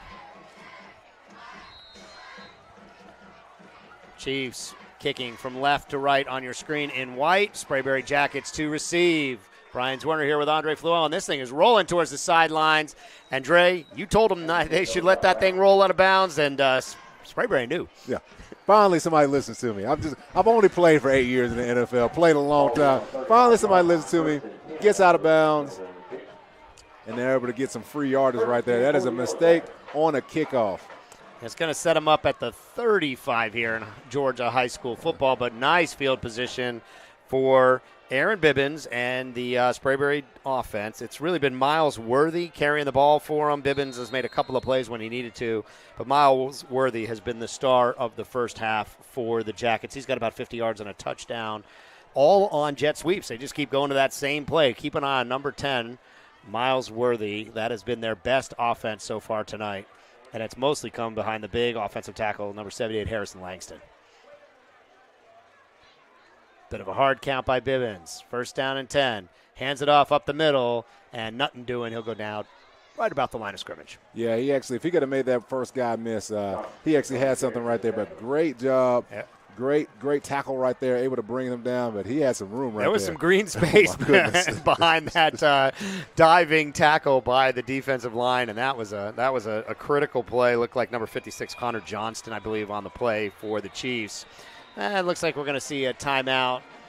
Well, the referee's running out to discuss here. We are at the 5:11 mark. 13-7 is your score. Home team Sprayberry Jackets on top of the Sequoyah Chiefs. 13-7. Oh, they're going to run the clock, and whatever the conversation was amongst the referees, not a timeout. Bibbins is going to work from the shotgun. He's got 2 to the top, 1 to the bottom, and an H-back in here. Let's see what he does with this one. Fakes the handoff. He's going deep. Picked off on the sideline, and he's got a lot of open space. Running for it, down to the 20, to the 10, to the 5, and touchdown. Pick 6 for the Chiefs. Pick 6, but we got some laundry on the field, so we got to see what this is, because if it's coming back, that is a dagger in the heart of Sequoyah. So hopefully this is on Sprayberry right here, but great play, pick 6, able to take it to the end zone. Let's see if it's going to hold up. The referee is standing at around the 35-yard line over the top of it, and that's kind of in that area where it could be some kind of defensive holding or pass interference. Personal foul against Sequoyah is what we're hearing over the loudspeaker, and I think it's going to negate this pick 6. Oh, just hurt. Oh, no. Oh, just hurt. That's the only word that I can use to explain that right now. Guy gets a great pick, takes it in the end zone. You're about to get the lead right there, and then it just comes right back. Oh, that hurts right there. Personal foul, legal hands to the face against Sequoyah will knock the 6 points off the board. You know, that was actually their sophomore quarterback, Kyle Brown, number 18 on that play. We didn't see it pre-snap until they cleared up the movement there, and he threw that thing into the flat, and it was an ill-advised throw. The corner jumped it and took it to the house. So I'm not so sure I like this switch. Bibbins has been playing very well. He's been controlling the offense, and if I'm Coach Vavra, Trey, I'm sticking with the man that's got me here. Yeah, you got to stick with Bibbins right there. I know they were trying to switch it up a little bit, maybe get Bibbins involved somewhere else on the field, but put him back at quarterback, please. I think they've got Brown, number 18, still out there. He appears to be getting the play from the sideline. See if he stays there at quarterback. Yeah, sure he is. So that is Brown at quarterback, number 18. He just threw the pick six. It was negated by the hands to the face call. Brown will go to work here from the 49-yard line on the right side of the field for the Jackets with 4:56 remaining. And that's play, Dre, we could be looking back at that one, talking about what if the Chiefs don't pull this one out and find some movement here. Brown's got a man in motion. Going heavy to the left side. They're going to hand it off over there. Great play by the defense. Not able to bottle him up, though, and that's a nice run for about 6 yards. That was Fitch with the run. Yeah, good run right there. He had actually some opportunities inside as well. I mean, they were running behind big 78 over there, and they're just using him even as a decoy out there. You got a big guy, 6'7", is 330 right there. He's no matter where he is on the field, you're at least going to look at him. So able to get around the corner and get a good 6-7 yard run right there. Yeah, Brown stays in at quarterback. Bivens is split out to the top, number 1. Keep an eye on that. Brown's going to hand this one off the left side, and that looks like it's going to be a little short. We'll call it third and about a yard, maybe 2. Yeah, able to almost get this further. You're about 2 yards short right there, but still continue to turn on that left side of the line of scrimmage. Maybe we'll see a play fake and dump it something off the right side. Catch him sleeping. Yeah, early in the game they were going to Bivens and kind of slant plays and trying to get him the ball in space out there. He's lined up at the top of the screen.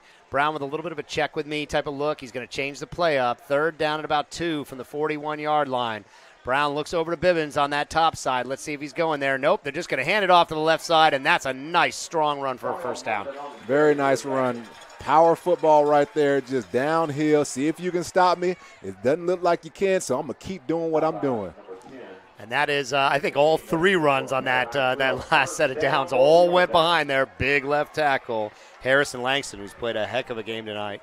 It's the first time we've been talking about an offensive lineman in a number of games so far in the Sportal TV Game of the Week. Just under 4 minutes remaining in the half. Sprayberry up 13-7. Brown back in at quarterback still. He'll go to work from the shotgun. And tries to hand it off the left side, and big number 56, Connor Johnston, comes in with a big tackle. Ooh, look like WWE out there with a belly-to-belly suplex out there. I like how he wrestles him down. Gets me excited up here. I'll always love to see a defensive tackle blowing the stuff up in the backfield, so good play by him. Yeah, we've been talking a few times. We've said Connor Johnston's name for the Chiefs defense, kind of D lineman, and he made a great play there to blow that thing up and set up second and long. Looks like Bibbins back in at quarterback now in the second and long. Bibbins rolling to the near side. He's going to fire. Got his man. Ball bouncing around and not able to come down with it. That thing just bounced right off his receiver's hands. Yeah, had his man there, able to get outside of the pocket, make something happen, fires it downfield, throws a bullet to his receiver. The receiver just can't hold on to it. And that was Muhammad, number 15. Sophomore receiver for the Jackets, and man, he got exactly what they wanted. Bibbins had the time, was able to set his feet and drive the ball downfield, but Muhammad wasn't able to come up with the ball. Third down and call it 12, call it maybe 13 here. It's about 3:20 remaining in the second quarter here. Bibbins, that's Brown again, back in the quarterback. Brown's got the pressure coming, and he is going down. Great defensive stop. Great defensive stop right there. Big time sack right there. Oh, everything in me before that play wanted them to throw a screen. You know it. You backed up. You got these guys that have been hit on the left side of the line of scrimmage all night. So what are they going to do on third down? They're going to bring the house, and that's exactly what they did. If they throw a screen right there, that is 6 points because they brought everybody they could. He brought somebody from the stands, it seemed like, but – able to get that big sack. Looked like Jordan Bowers, defensive end number 15, just destroyed that play, and they'll have to punt this thing away from near midfield. A little bit of a low snap, able to get it away. That ball's going to bounce around the 20. It's bouncing down inside the 5, and the Jackets down it at the 1 yard line. Great punt, and what a bounce for the Jackets. We have seen some of the best, worst punting tonight. These things have looked so terrible coming off the foot, and then just bounce and get down at the 1, 2, 9, 8 yard line. I mean, anything inside the 10 is a win, but shoot, we're talking about inside the 5, inside the 3. So, man, awesome punting by both teams tonight. Now I'm going to tell you a little bit about December 8th, the Sportal Showcase basketball event. 10 top teams from across the state of Georgia will descend on South Paulding High School. See 2 of last year's Final Four squads match up as Grayson takes on Eagles Landing Christian. Join us at the gym or watch live on Sportal TV. Dre, we went out and we had our man Kyle Sandy, head of our media team, out at these gyms, checking out these teams preseason. Jaquez Kirby, this is a guy you need to know. Okay. All right, end of the practice, threw the ball off the wall, alley-oop to himself, and crushed the thing. It is on our Twitter feed. You have got to see it. If you do not know, Jaquez Kirby plays out of a small school called Jeff Davis. He's an ESPN Top 100 player. He alley-ooped off the darn wall to himself. Sounds like me back in the day, maybe not, but wishful thinking. But man, that sounds incredible, man. Good gosh almighty. I have a package queued up to go out this weekend of all the fancy dunks this guy threw down in practice. There was a 360, there was the wall alley-oop, and a bunch more. Keep an eye on him. If you have not seen him at a Jeff Davis, a small school, not from the Metro Atlanta area, but he will be in Sportal Showcase. Should be fun. Pecht will go to work here from the 2. Off the left side, nothing doing, and that's going to set up third and call it 5 or 6. Yeah, actually fooled me right there. I swore they pitched the ball out there, but that's that funky wing T offense. Never know who has the ball. Able to get a couple yards in the middle, but still great job by Sprayberry holding up. Between these, after this play, we're going to show you the band for the home team Sprayberry. For the away team, that's the Chiefs band. There've got to be 100 people out there. Got to be. It is a huge look for the that must be the Sprayberry band, actually, the home teams. Wow. Okay, here we go. 3rd and 3. Peck's going to hand it off the middle, and I think that's going to do it. That's going to get you a first down. 1 minute and 7 seconds left, and that is a timeout called. Yeah or no? I hope not. No, you got to move the chains. Right. Just time to move the chains, it looks like. So just getting the chains set. 1 minute and 6 seconds, and I think at this point Sequoyah is going to be just happy to run the clock out. Setting up 1st and 10 from, call it the 13-yard line. Pecked under center. Clock is rolling. Just about a minute. He's looking deep down the field. He's got a man. He's got him out there. Let's see if he can catch it. Yes, he does. The 40, the 30, the 20. He is going to walk into the end zone. Dre, we thought they're going to run the clock out, and he throws a 90-yard bomb for the touchdown. Throws a bomb out there. Thought he was just going to run the ball out, just taking it into halftime, but the coach says, no, we're not doing that. We got to come and win this game. We are behind right now. We got to set the tempo, set the tone going into halftime. Big time 90-yard bomb out there.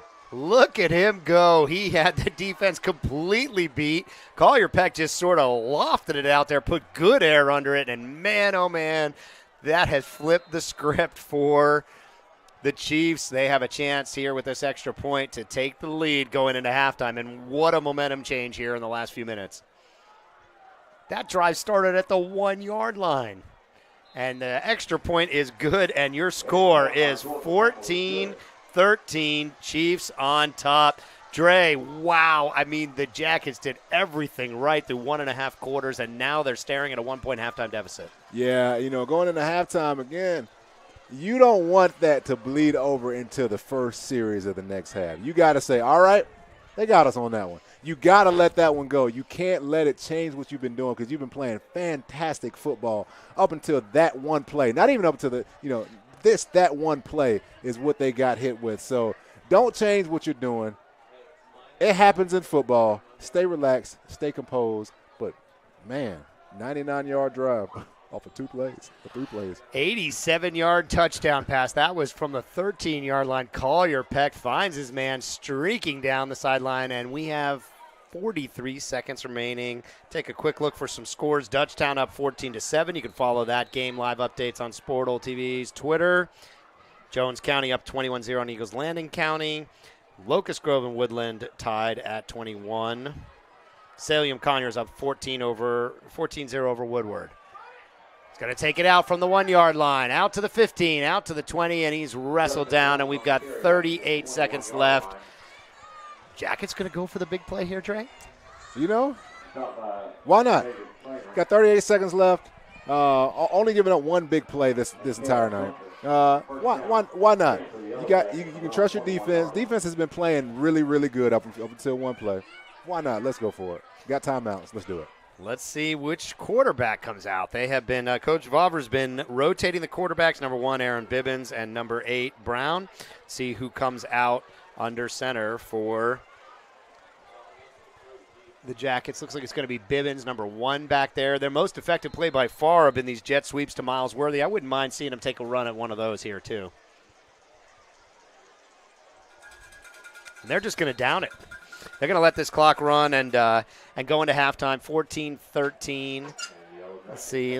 Chiefs don't have any designs on calling timeouts or anything crazy like that. No way to stop the clock. And Coach Vavra, he's going to regroup here. Yeah, he's going to regroup right here. Probably a good call right here. Good understanding. Maybe not what I would do, but that's why I'm up here and he's the coach. So go ahead and take it in. Backed up at his own 20-yard line. Momentum's all over the place. They had the pick 6 that was called back on the illegal hands to the face penalty. Maybe the prudent call here. Yeah, definitely. This isn't John Madden football playing on the PlayStation. This is real life. So that's probably the smartest decision. Yeah, and a must-win game here for the Jackets. Jackets sitting at 2-5 on the season, 2-3 in the region. And they've got this tough Sequoyah team. They play Creekview, who's undefeated in the region, and then River Ridge. And I think really to get into the playoffs this year, they're going to have to win all 3 of these games. Yeah, going to have to win out. Just to make it a possibility for yourself. So, got to put something together. Can't get out of composure, but still got to focus on this one right here. Yeah, Sequoyah Chiefs, they came into this game number 4 in our coaches poll, highest they've been all season, 6-1. Only loss was to Creekview, 24-14. Creekview is the number 2 team in 6A in the state in our rankings. But they haven't seen the rest of the top teams. They are tied with 1 loss with Harrison and Allatoona. And some round robin amongst those 3 schools, Sequoyah, Harrison, and Allatoona will probably be the playoff attendees for this region. Yeah, definitely. So a lot of good competition in this region. We'll see who comes out. It's really anybody's ball game right now. Yeah, we saw Harrison and Allatoona play. Harrison had come in undefeated. They were highly ranked in our coaches poll as well. I believe they were number 4, just like Sequoyah. And everybody told us, it's going to be their game. And Allatoona came out with a great defensive game plan and really controlled the ball on both sides and came away with a victory. So you just never know. Never know. Yeah, that's the thing about now, this time of the season especially, is these defenses is what's going to start standing up. These defenses are going to really get you far into the playoffs. As these offensives go, if you see more game film, the defense can get a beat on the offenses now. So these defenses are really standing up. It's going to be the importance going into the playoffs. Yeah, we're going to take a quick break here. We're going to tell you a little bit about we are proud to have Anthony Flynn, the CEO of the 100 Black Men of Atlanta, on our advisory board here at Sportal. The 100 is doing fantastic work with African-American youth in Metro Atlanta. Take a look at this video and learn more about the impact they are having. The biggest challenges that I faced in my life growing up really would be more so along the availability of men to be role models. I just think there's nothing like a collective of African-American males to mentor African-American males. There's a common thread that opens up the line of communication. He changed my view of what an engineer really is, what a STEM professional is. Without their help, my son would not have been able to become the engineer and the young man that he is today.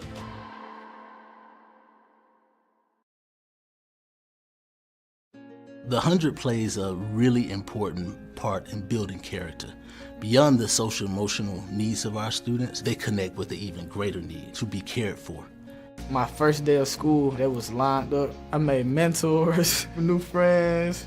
My first impression was like, I know I'm gonna be successful at this school because it's the first day and I'm already introduced to these types of men. I get up every morning, I want to get to the school. I want to have an impact on the students that we serve in the city of Atlanta.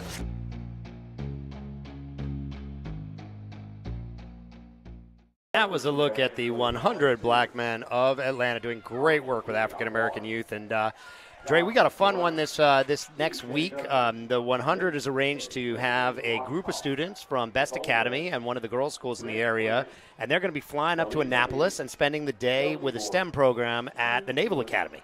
Wow, sounds incredible. Incredible opportunity. Yeah, Hunter's doing great things in the community and with the youth. So, hats off to them for sure. Our Chuck Jones is going to be taking a camera and joining them on the trip. We've been told a number of these students have never been to an airport, never been on an airplane, never been up to outside of the state of Georgia, some of them even. So we're expecting some fun along with a great educational trip.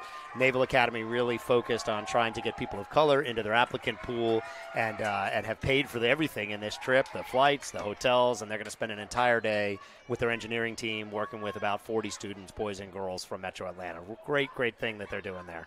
Wow, that's incredible. Hats off to the Naval Academy as well for even hosting that. So good things that people are doing. It's good to hear good stories right like that.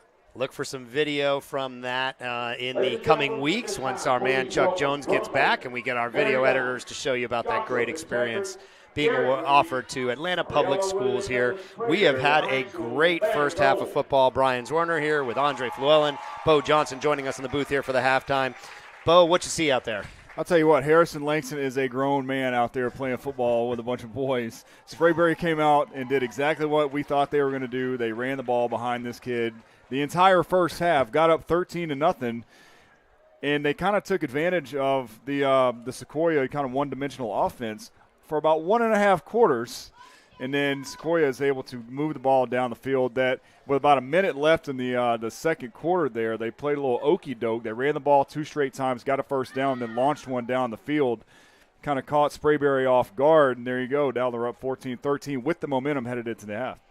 Yeah, I mean, Dre, what does Coach Tedder tell these guys? You know, his Chiefs, they were getting beat. They were on the wrong side of this thing. It was a couple of big plays that just busted open. It was the bad punt that set up the offense at the 35-yard line, and then the 87-yard touchdown pass. Is Coach Tedder happy with this first half if you're the Sequoyah Chiefs coach? Absolutely not.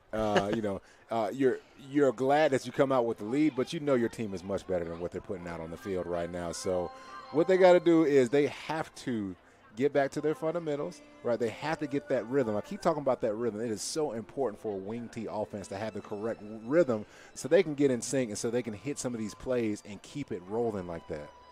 You think that they try to come out in the second half, Sequoyah, and throw the ball more, even though that's not their game typically?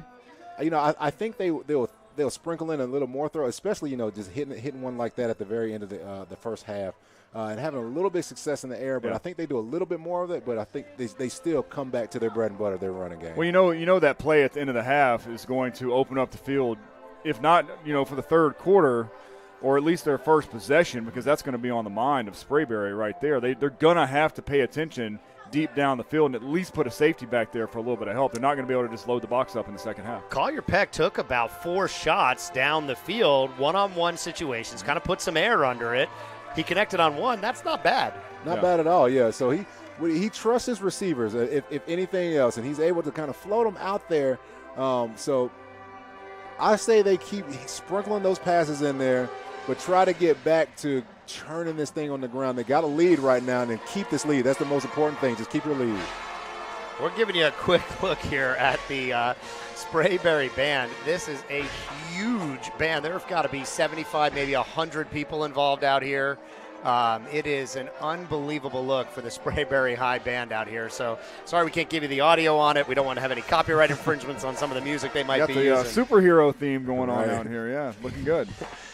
Now, flip over to the other side of the ball, Dre. Coach Vavra for the Jackets. He controlled this game. It felt like they had it all on lockdown.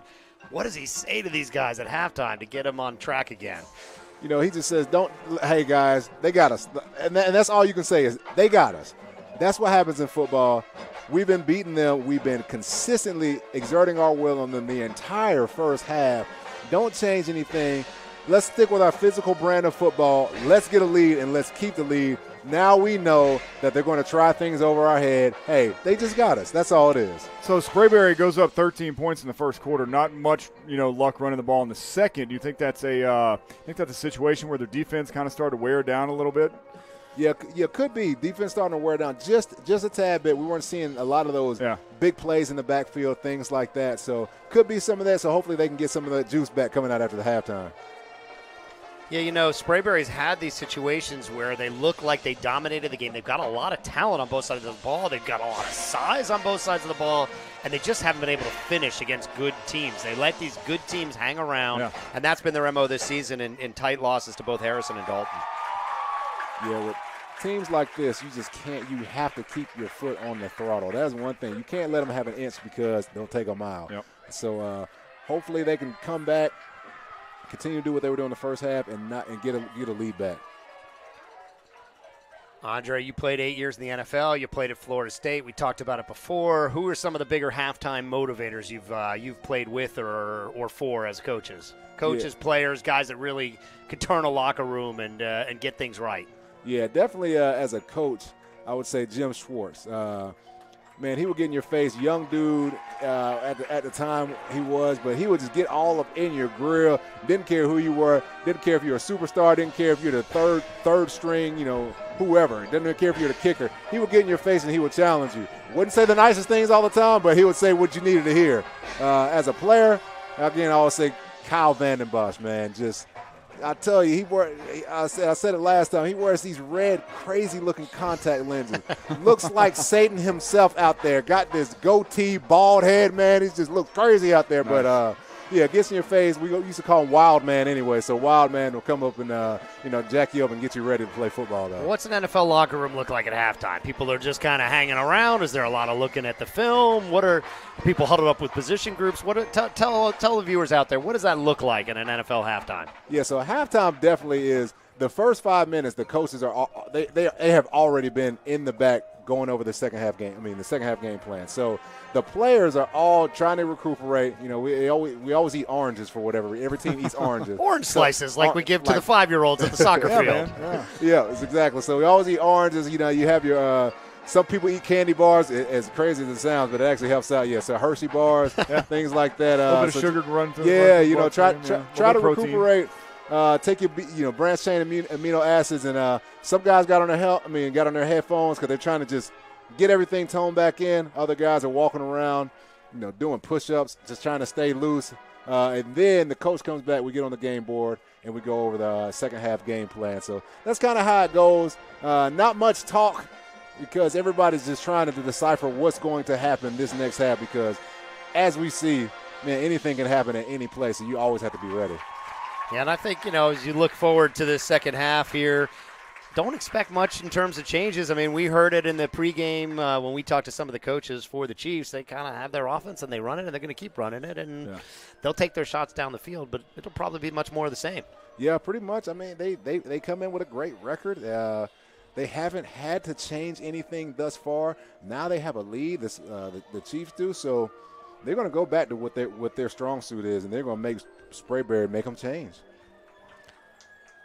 Yeah, Sequoyah coming in averaging, 9 passes a game, and so they're right at about half that. Now, you would think that maybe they would try to sprinkle in a little bit more in the pass attack because of these next two matchups that they have. I mean, how far do you think they can go in a state tournament passing 10 times a game? I mean, if you're running the ball 270 yards a game, I guess you don't really need to pass a whole lot. But yeah, but once you start meeting some of these, these elite quality defenses out there, you're going to have to go in the air just to keep everybody honest. So I don't know how far they can get. Hopefully they can. I like what they do previous to this game, but hopefully they can, figure some kind of an air attack out just to keep people honest. Yeah, 6A dominated by Lee County and Creekview, both undefeated. This Creekview team beat this Sequoyah Chiefs team 24-14. They struggled offensively. They did get their touchdowns over the top in the air in that game. They were able to connect with Peck was able to connect for passing touchdowns in there. Douglas County, we got to spend some time with their defensive leader, Mateo Soli. They bring a strong defense and a good running game out there. Tucker, we spent some time with Derek McClendon during our Sportal Stars series. Another strong defensive team sitting out there. A lot of talent in 6A in the state. And this is really the only team we've seen that's running this kind of offense, and they seem to run it well. Yeah, they do a good job running it. If anything else, having a tough time tonight, but throughout the season, man, you're averaging 270 yards a game. You're doing something right. Now, Coach Vavra on the defensive side for the Jackets, does he have to change something up now that they've given up these big plays? Is he going to have to start to roll some type of double coverage over there to the outside? Because that's going to open things up in the middle for this running game. Yeah, I don't think you change anything up. I think when somebody gets you, they just got you. You got to let them. You got to let them have that. Yeah. See, this is such a mental game, and even though the physical nature of the game is real, the mental game between the coaches is.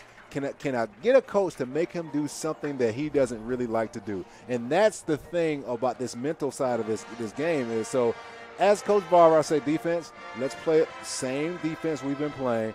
Let's keep it up, because if we try to change things, it opens us up to let them get that rhythm that I keep talking about. You do not want Sequoyah to get in the rhythm, because they can put up some real good yards really fast. Yeah, they moved Bibbins this year from safety, where he was very effective last year, over to quarterback. And it's been Zach Heeb, number 16, really stepping up at that safety level. And so, it's really on the corners to just at least hold their own in those one-on-one matchups. We're going to take another short break while we tell you a little bit about our partnership with the Gwinnett Sports Commission. The Gwinnett Sports Commission's mission is to foster economic development through coordinating and developing Gwinnett's role as a leading site for sports events involving youth, collegiate, amateur, and professional organizations. Check out this great video highlighting their work in the community. Success lives here. Here in Gwinnett County, it's more than just a saying. It's the truth. We're more than just a suburb. We're Atlanta's playground, playing America's pastime, out-driving the competition, moving the ball forward, taking our shot, always seeking our next big win. Here in Gwinnett, we're leading the chase because we have a vibrant community, a thriving community, a family community.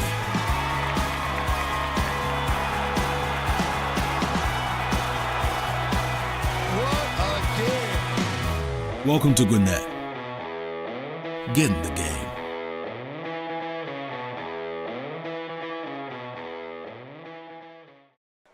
And that was a look at the Gwinnett Sports Commission doing great work up there for sports in the Gwinnett County. Yeah, great. We had probably the most advanced band work we have seen.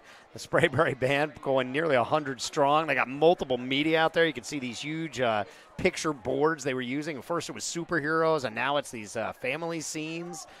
I haven't seen anything like this anywhere in Georgia yet. Yeah, man. It was interesting, man.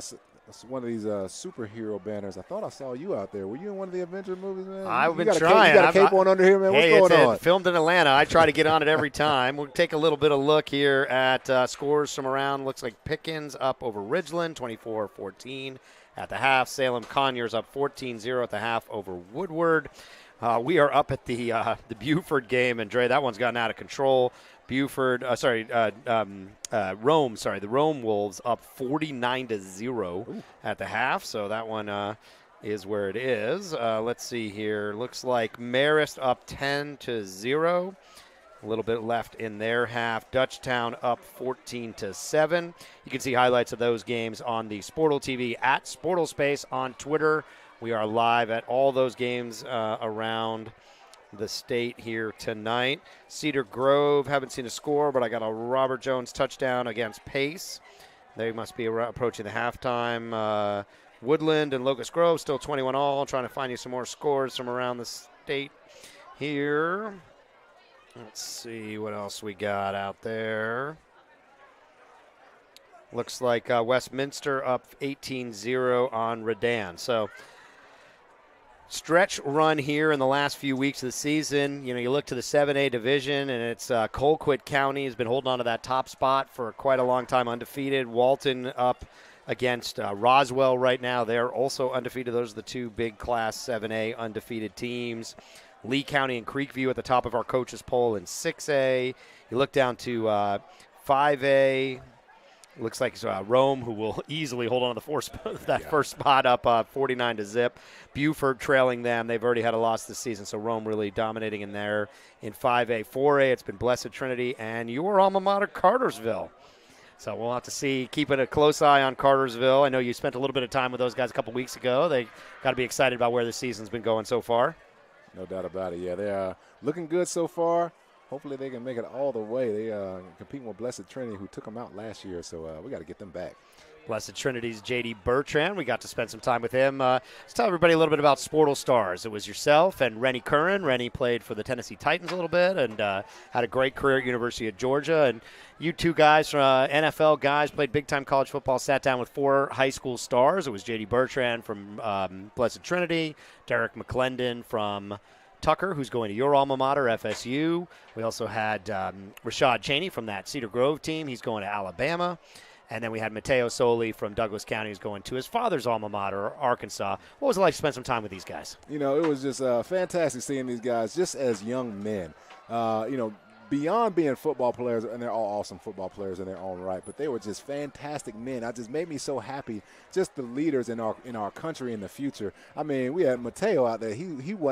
He said his goal is to be president of the United States. I mean, what kind of forethought is that, man? Just to have that vision about yourself and just, man, just seeing these kids out there. I mean, they're not kids. These are young men, and they're phenomenal, man. We had a great time out there, just talking and getting to know them and getting to know them outside of the football game. But we heard some funny things out there about how they play. Yeah, it's good fun, and I've been looking at the footage. We're getting close to our first piece. We're hoping our first piece will be out sometime in the next week or so. We had a great roundtable discussion with the 6 of you guys.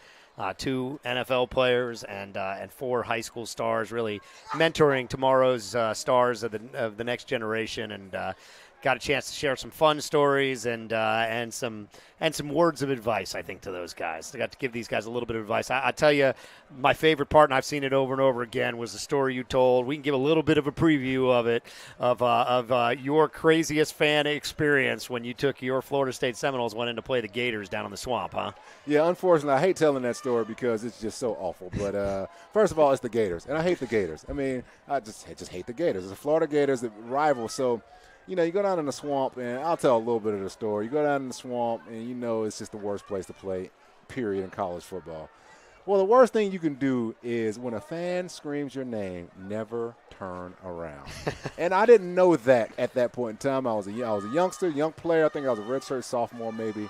And the guy says, "Hey, Fluellen."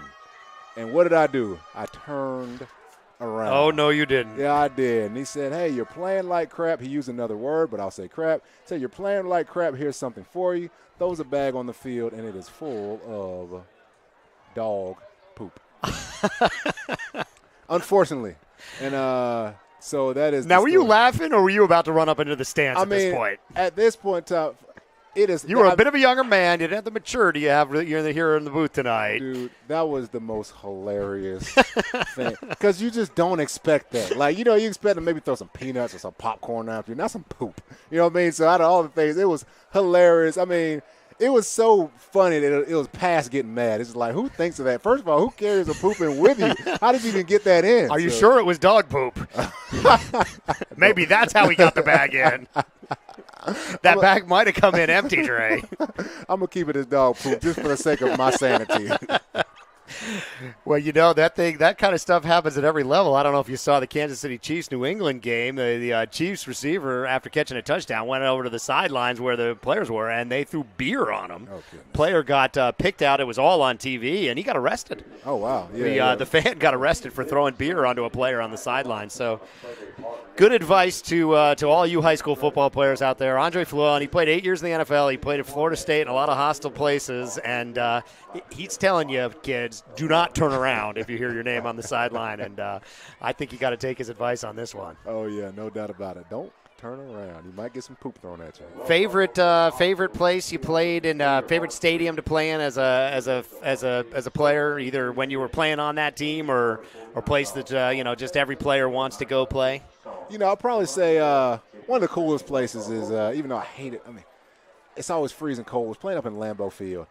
Just so much history up there. I mean, you just see just the ring of honor that they have at the top of just all the Hall of Famers that they have. It's just, so much history. It's just football out there. There's nothing else in Green Bay other than football. So it's actually pretty cool. And they're playing in Houston. It used to be, I think it's still Reliant Stadium, but Houston Stadium was one of my favorite. Love playing in the South. open top. Really don't like playing in the dome in the South. It feels too good down here. So, yeah, I would say Houston and Green Bay are probably my 2 favorites other than Detroit. As a Georgia boy going up to play in Green Bay in that cold, did you ever have one of these like sub-zero games up there? Yeah, we had one. The wind chill was like maybe negative 30-something, something like that. And then, you had to be tough. So as a defensive lineman, you were not allowed to wear sleeves. So got to go out there, no sleeves. I don't typically wear gloves, but at that point in time, you got to wear gloves because your fingers will feel like they're going to fall off. So got to wear gloves, but yeah, no sleeves, man, freezing cold. And that was, believe it or not, that was the year we went 0-16. So that was the last insult to game. injury. All right, last game of the season, negative 27 wind chill.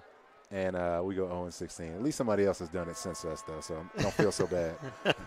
We are about to be underway here. A definite break for the Jackets. They will receive the opening kick. And, man, Coach Vaverstrad, they've got to come out and try to regain this momentum somehow. I mean, they had this game well in hand, up 13-0 midway through the second, and it's just kind of slipped away from them. What are they going to do here, Dre, to get this going? I'll tell you what they're going to do. If I'm them, I'm going for a home run right off the bat. Play one. I've been running off the left side of the scrimmage and having success right there. I have a play action, and I go for a home run. I know that might not be my strength, but I got to go for it and just try to command respect and get this thing going. Kick is away, and it looks like it's going to find the end zone, and that's an automatic touchback. Won't be returned, so they will go to work from the 20-yard line.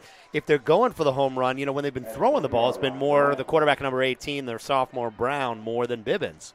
Let's see who comes out under center here. They've been rotating the quarterbacks. The run game was much more effective when Bibbins was in the first half. Oh, yeah, no doubt about it. So get Bibbins in there. I think I like him just – he opens up the whole entire offense just with his presence on the field. So I like him in there, able to see if he can get something down the field. Let's go for a home run. Yeah, Bibbins, number 1, will go to work in the shotgun. Most effective play by far in the first half was the jet sweeps to number 10, Worthy. Let's see if they get back to that. Man in motion going right to left. Bibbins in the shotgun is going to hand it off up the middle. Finds a bit of a lane and gets into the secondary and taken down by the referee at about the 30-yard line. Ooh, I hope the referee is all right there. He took a shot right there. That might have been the hardest hit of the game. He took – goodness gracious. He's up. He's got his hat back on. He's a tough guy out there. He looks all right. He's going to place the football down. He seems fine. He seems to be playing it up for the crowd a little bit, I think, even. First down, though. Nice run out of the gate there to try to establish some momentum here. Give the referee a little action. Nothing wrong with that. A little bit of player substitution. First down and 10 for the Jackets. They are in black going right to left on your screen. Sequoyah Chiefs in white. Jackets down by 1. Gave up a late touchdown, a heartbreaking touchdown. It's going to be that jet sweep to the left. It's Worthy trying to get into the second level. He's got a lane, trying to make a play at the 50 and taken down hard at the 50-yard line by number 12, D'Angelo Smith, but another big run by Worthy. Big run, again, on that left side of the line of scrimmage. They got that jet sweep working. What I like about Worthy is when he gets tackled, he tries to bring the thunder. I mean, he brings it to the defender right there, falls forward, gets that extra yardage, moves the chains. Awesome run. Nice 20-yard run for him. He's got 70 yards approximately and a touchdown in our unofficial stats. Bibbins has got 2 receivers to the top. Puts a man in motion. Jet sweep again. It's Worthy. He finds that end, and he cuts it upfield, and he'll get about 5 yards on first down. Yeah, if it ain't broke, Dre, just keep going with it. Keep going with it. Worthy's a slippery dude, too. What he does is he does his hesitation, and then he cuts back. So what that does is it freezes that defender, thinking that he's going to cut back outside, and then cuts it up inside, gets him 5 yards right there. Great running by Worthy right there. 11:15 remaining in this third quarter. Bibbins will keep the ball here. He is in the shotgun. He's got 2 to the far side. Moves a man left to right across the formation. Bibbins hands it up the middle. Cuts it back and falls forward. It looks like it's going to be a first down. Yeah, so they said, hey, we have to at least run to the right side. But still, cuts it back to the left side of the line of scrimmage. Not going away from what they're doing good at. Sprayberry coming out with a nice, tough, physical drive right here, moving the chains up and down the field. And that clock is rolling. 1st and 10 from the 40. Bibbins got 3 receivers to the top this time. Staying in this spread look. Takes a man across. Jet sweep. It's not worthy this time. But it goes for a first down anyways. Breaks it. Takes another bounce. He's bouncing it to the outside. Still on his feet and down at the 21-yard line. And that was a great run. It's the same jet sweep. And that looks like number 3 for the Jackets. Hadn't seen him carrying the ball yet. Get you a name in there in a moment. Sorry about that. That is Josh Bush. Great run by Josh Bush. And he gets about 20 yards. Bush out there just running around, getting hit, spinning off, making people miss. Looked like a pinball out there, but just getting down the field. And another jet sweep right to the, or over to the left side. That ain't broke, don't fix it. You know who's over on that left side. It's a big Harrison Langston, and he is doing a fantastic job of keeping the end inside and giving them a chance, and it's going that way again. Nope, faked. Bibbins trying to get away from it, and he's in a lot of trouble, and you know who it is. It's Connor Johnson, number 56, defensive tackle, has been blowing it up. That's his 3rd tackle for a loss. Man, Connor out there balling, getting that quick penetration. When they let him get in the backfield, he does some disruptive things. That was my style of play. I was a disruptive guy. I'll get off the ball, get in the backfield, try to make plays, or at least try to make everybody else make the play just by getting that penetration. So great job by him right there. Yeah, that is Connor Johnston. He is blowing things up in the backfield, playing a great game for the Chiefs. I've got him unofficially with 3 tackles for a loss. He's been putting a lot of pressure.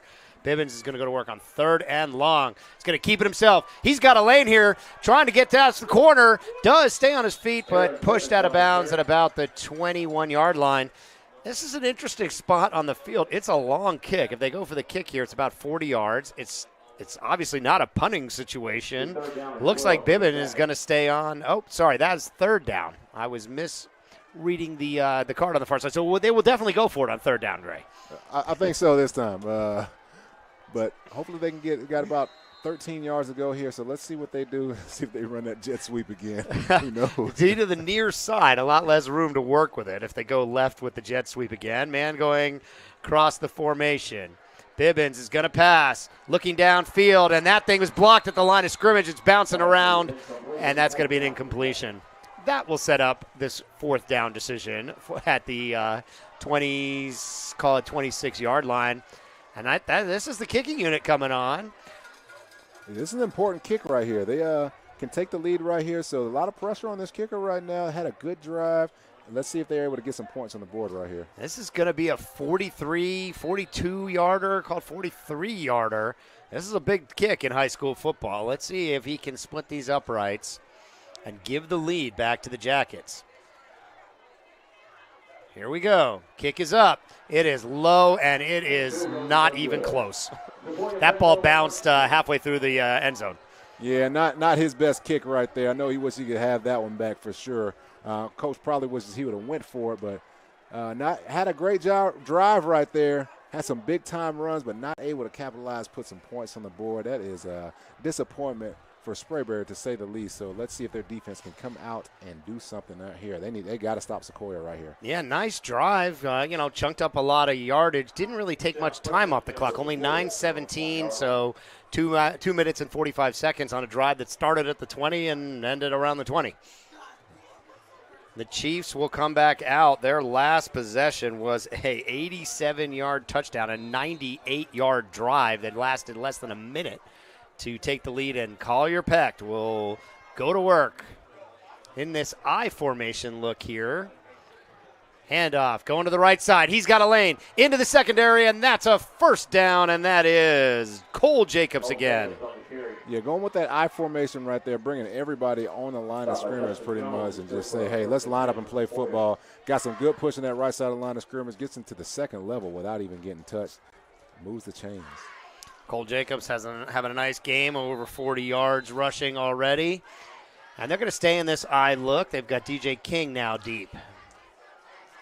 Going heavy with the I formation look. Hands off to King on the left side. King's got room. King's into the secondary. I think we're going to see a holding penalty. Nope. Oh, it looked like he tackled the corner out there, but no holding flag, and that's going to be a 1st down for King. Yeah, they're coming out with this again, this 2 tights I formation. Looked like it could have been a hold out there. Hey, the refs didn't see it. I didn't see it, but able to turn the corner out there. You be the judge. There's that replay, and that corner got spun around out there, but they're going to call it a legal block and a first down for the Chiefs. Chiefs offense will go to work inside the 50. First down and 10. About just under 9 minutes remaining. Peck back, still got this eye look behind him, and it looks like Cole Jacobs is back deep. They'll hand it to him up the middle. He's got a bit of a lane, and he'll fall forward for about 6 yards. Yeah, Sprayberry going to have to put an extra body down there or bring somebody to step down into the box because they're finding what they want right now. The Chiefs are right here. So lining up in this I formation, just running it down their throat. Sprayberry's going to have to mix it up, run some line stunts, maybe get some penetration and get in the backfield and hit them for a loss. Now they got 5 down linemen now. Looks like, 5. So they've changed it up already. Let's see what that does.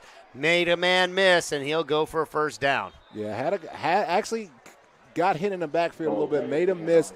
Sprayberry had what they wanted, but guy has to make the tackle right there, able to slip away from the tackle and get a first down. Yeah, and that was Cole Jacobs again, and he's starting to really get a rhythm here for this offense. This is not what Coach Vavra and the Jackets wanted to see there, just getting the ball run down their throat to start this second half. Pecked back up under center here. He's got this eye look again. Now back to a little bit of a misdirection. Takes it to the left side is King. King trying to find something, strung out and taken down. Big time hit right there. Try to go back to the misdirection. That's just not working for them tonight. Trying to do things back to their original formation, but hey, they need to get back in this I formation and just run it, because that's what's been working all the way up and down the field.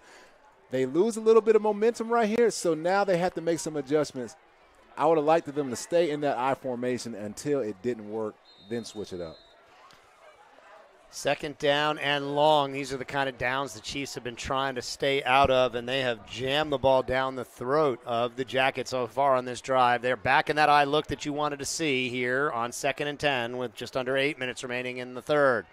Gonna hand off up the middle into the secondary, and he's breaking free down to the 10, 5, and touchdown Chiefs. Cole Jacobs again. Cole Jenkins, get back in that I formation. They found what they wanted. They found a glitch in the armor right there, able to take it right up the middle, gets a touchdown. That is a big-time run. They needed that. Sprayberry got some trouble now. They got to make something happen on offense really quick.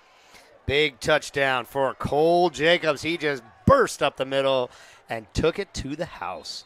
They will, again, try this little misdirection, see if there's anything there. And they'll go into the kicking formation here. Up by a score of 20-13 right now. This extra point is quite valuable. So kick is up, and it is good, and that will make it 21-13. Your time remaining is 7:48 here in the third quarter. A nice drive for the Sequoyah Chiefs, punctuated by Cole Jacobs with a 20-plus yard touchdown run. Today's game is brought to you by Sportal TV. The Sportal TV YouTube channel has the best live broadcasts, highlights, and features on high school sports. Subscribe now to Sportal TV on YouTube. Trey, that was not the way that the Jackets wanted to start this second half. The drive stalls out at the 20-yard line, unable to convert the field goal that would have given them the lead. And then it was all Cole Jacobs just running it down their gut and in for the touchdown. Absolutely not for the Jackets right there. That is not what they want or needed. And the way they did it, to have that ball run down your throat like that, it is demoralizing. And also to run it like that and get a long touchdown. So they're going to have to find a way to stop that offense. They stopped the wing T, but they got in that I formation, man, and they've had some success with that. Yeah, and I think we will see a heavy dose of that when the Chiefs get the ball back. This kick is going to make its way towards the end zone, and that is picked up at the 1.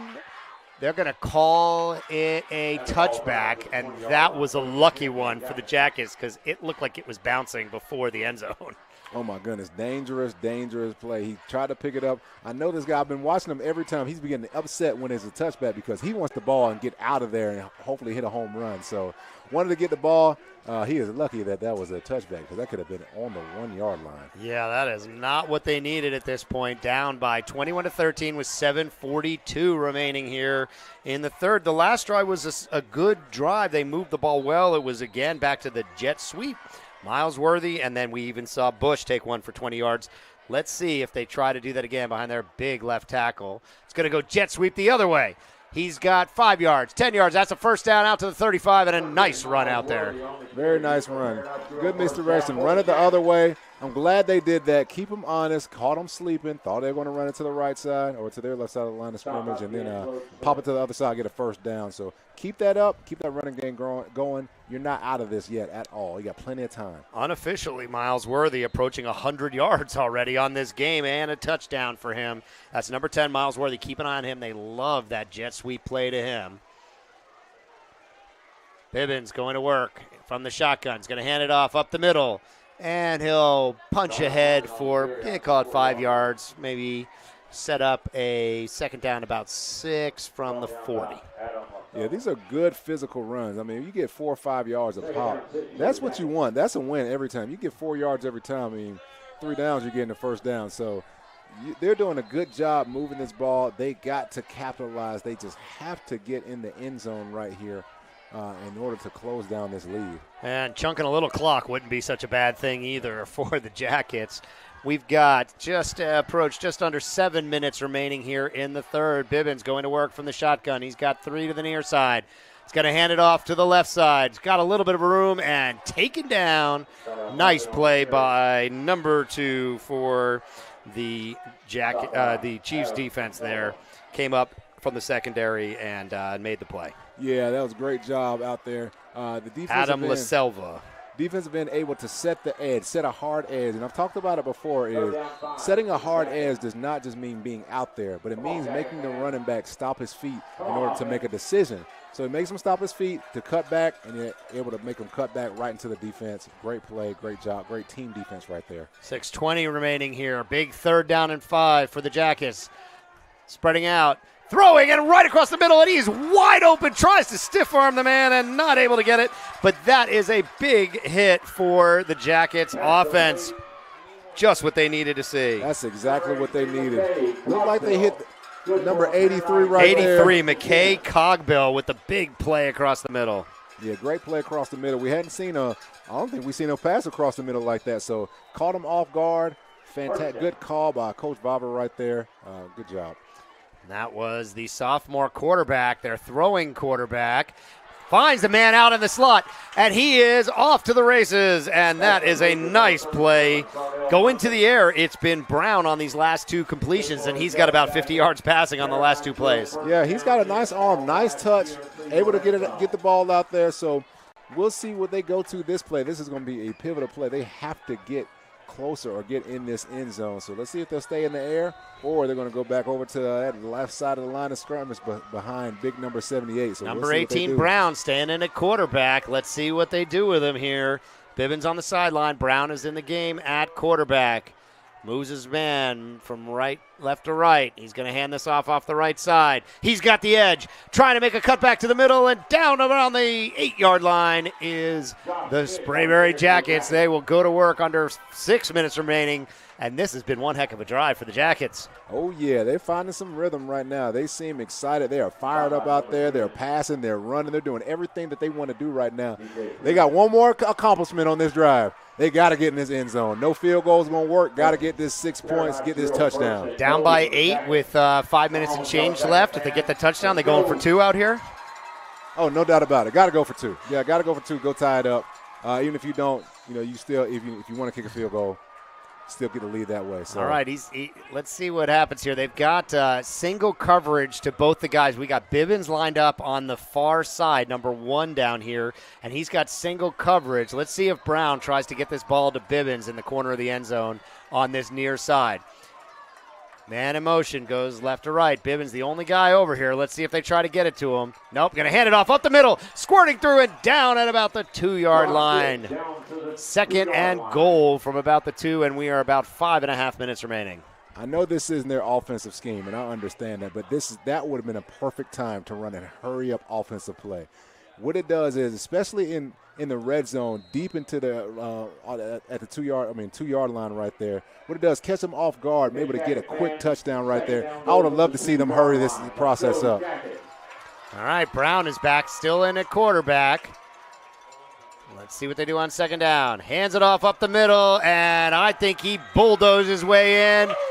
Jackets say touchdown, and referees agree. Big time series right there. Way to capitalize, go all the way down the field. 80-yard drive right there. Put a lot of great things together. We had passes, we had great runs. Fantastic drive. Going for 2 right here. Let's tie this game up. Okay, this is going to be a critical play here. Down by 2. The offense for Brett Favre is still on the field. Looks like Brown is still in the backfield at the quarterback position. This is a huge play. 2-point conversion to tie the game. Brown looking. He's got a man in the flat. Can he find the end zone? Defensive player there. No, it's a score. And we've got a tie ball game, Dre, with 4:44 remaining. Hey, this is the ball game tonight. Great play out there. One-on-one football. Has to make a guy miss, man. Defender tries with everything he has to bring him down. Able to shake the defender off. Get the corner to the end zone, get inside the pylon, get that 2-point conversion. Big time play to tie this thing up, baby. I love it tonight. Yeah, take another look at he squeezed that sucker into the corner of the end zone just in time. Looked like the defense was in the right position there, and he just couldn't make the play in space. Yeah, man, those are always tough plays. You know, one-on-one, it's always tougher on the defender to make a tackle than it is for a running back because the running back has the options, right? The running back makes a decision right there, so he can go inside, he can go outside. So always tough for a defender to make those types of plays. That's why you have to have pursuit out there. But he was one-on-one. Everybody else is in the inside and able to just come down, and the offensive player just made a better play. Hope you are enjoying this Sportal TV game of the week. We have a tie ball game. It's been momentum shifts twice already tonight. Sprayberry came out and built a 13-0 lead. The next 3 touchdowns went Sequoyah's way, and we had a touchdown and 2-point conversion to tie us up at 21 all here. It's been a fun night of football. Sprayberry about to kick off with 4:40 remaining. Nice high kick. It's going to be taken at the 25-yard line. He's got a seam. He's got a shot down the sideline. And he is taken down. That is DJ King on the other side of the 50. Wow, what a nice return. Nice return. Has a seam on the sideline. That is not what Sprayberry wanted. Come off and with a great drive, but gives the Chiefs awesome field position, and the Chiefs have been running this I formation, tight formation, and running it down. They don't have much space to go right here. So, man, that is a big-time return. Actually, a game-changing return if they can capitalize. Yeah, today's game is brought to you by Sportal TV. The Sportal TV Twitter handle is the place to go for live updates from the best high school sports. Catch videos, pictures, and game updates from around Atlanta in football and shortly basketball coming soon. Follow at Sportal Space on Twitter right now. Dre, they got to stay with the side formation. It was a killer on that last drive. It was DJ King and Cole Jacobs, and they were just punching him in the mouth and beating him off the ball. Here goes Pecht. He'll hand off to the deep back. Gonna spin his way forward and get about 5 yards. Not a bad run there on first down for the Chiefs. Nah, not bad at all. Stick with this I formation. If I'm Sprayberry, what you have to do is you have to stunt some of these defensive linemen to switch gap responsibilities. What that does is it takes the double teams off of the defensive linemen and allows the linebackers to flow through freely and try to make these plays. They have to be able to hold up right here. This is a critical defensive stand right here. They got to force these guys into a turnover or a potential field goal, but they got to stop them. Everyone, all 22 players bunched in a real tight space here. Let's see what it is. It's going to be a sweep to the right. Great move through the line, and that is takedown by Luan Cosmo, number 4. Big tackle for loss. Fantastic play by Cosmo right there, but why? Why do you switch from what is being successful for you? Now you have knocked all the momentum out of you. Stay in the I formation. Get these yards. Don't change it until it doesn't work. You keep trying to go back to something that's not working. Why not stay with what has been successful for you? Don't like to play on offense. Love to play on defense, though. Great play by the linebacker. Cosmo came flying through. Sets up a 3rd and 10. Pecht is going to throw. He's got man open in the flat. He's going for the deep ball between 2 defenders. What a catch! Diving catch, falling backwards between 2 defenders, and that is going to move the chains. My goodness. Phenomenal catch right there. I didn't think he was going to climb up and get it, but what he does, climbs the ladder, gets over 2 defenders, throws it right in the middle of 2 defenders. He gets up and makes the play right there. Big time play. They had to have that one. Oh, Peck with a dangerous throw into double coverage. There were 2 guys, but they both got caught underneath the receiver, and they didn't blanket him the way you really need to if you're going to stop a play like that. No, not at all. Yeah, you got to do something to knock that ball out, too. You can't let him come down with that ball after making a tough catch like that. Peck back in that I formation. Coach Tedder listening to you. Let's see. Tries to cut it outside as Cole Jacobs, and he got about 3 or 4 on that one. That wasn't that hole was stuffed. Yeah, stuffed right there, but able to move the chain. I mean, move the ball a little bit, get 3 or 4 yards. I say stick with this I formation, and if you want to sprinkle in a pass, this might be a good time to do it again. Over the middle, you can sprinkle in a pass to the tight end out of this I formation. So I've seen it done a lot of times. It really catches people off guard if you can get it done correctly. So let's see what they do right here. Keep an eye then for number 47, Joshua Estrada, the tight end. See if they go to him. They're not in that eye. Oh, here comes Peck. He's going to throw. He's got protection. Man open in the flat. Trying to find the corner of the end zone, and I think he got it. Let's see what the referees say. Chiefs say he has it, waiting for the signal, and they're going to call him out of bounds at about the 1 or 2 yard line down there. Oh, looked like he found the pylon from up here. Yeah, looked like he did, but it maybe stepped out a couple feet before, and we got a man down on the sideline. Oh, look at this here. We'll give you another look at it. Man, oh, man, was he close. Diving for the pylon and pushed out of bounds. Ooh, I don't know. It looked from here like he might have extended the ball and hit the pylon with it. But you be the judge at home. And we have, looks like there was a man down on the Sprayberry side out of bounds over there. We can't quite see it. It's kind of off the sideline, and they'll take a quick pause here. And we will take a quick pause. It's been a fantastic game, 21-all. Next week we will be live as 2 DeKalb heavyweights step into the ring. Arabia Mountain takes on Southwest DeKalb with the region title of playoff seeding on the line. Tune in live, 7:30 p.m., Friday, October 26th, SportalTV.live or Sportal TV on Twitter or YouTube. It's going to be a big one down there in DeKalb. A lot of fun over there, Halford Stadium. We should see a big crowd. Southwest DeKalb, when we saw them earlier, man, it was Jamal Starks. He took a 90-yard touchdown return on a kick. He had a diving kick and touchdown into the end zone where he flipped over 2 defenders. It should be a fun one. Arabia Mountain comes in with a strong record as well. Southwest DeKalb still undefeated on the season after that big upset win over Stevenson earlier this year. I see. I'm excited about that one next week. We're going to have a good time out here. Hopefully this kid is hopefully he's all right. Yeah, we can't catch a number. It's kind of over off the sideline in an area where we can't really see where we're at here. But training staff is attending over there, and if we catch a number when he gets up, we will certainly report it to you. But where he is over there, hard to see from where we're at. Do you want to see your favorite team on Sportal TV? Send us your best highlights via Twitter DM. Tag at Sportalspace, and you might be on Sportal TV. We have 2:14 remaining, and it is tied 21-all, but the Chiefs are knocking on the door. Okay, player is up. The crowd is giving him a nice hand. And the Chiefs will go back to work.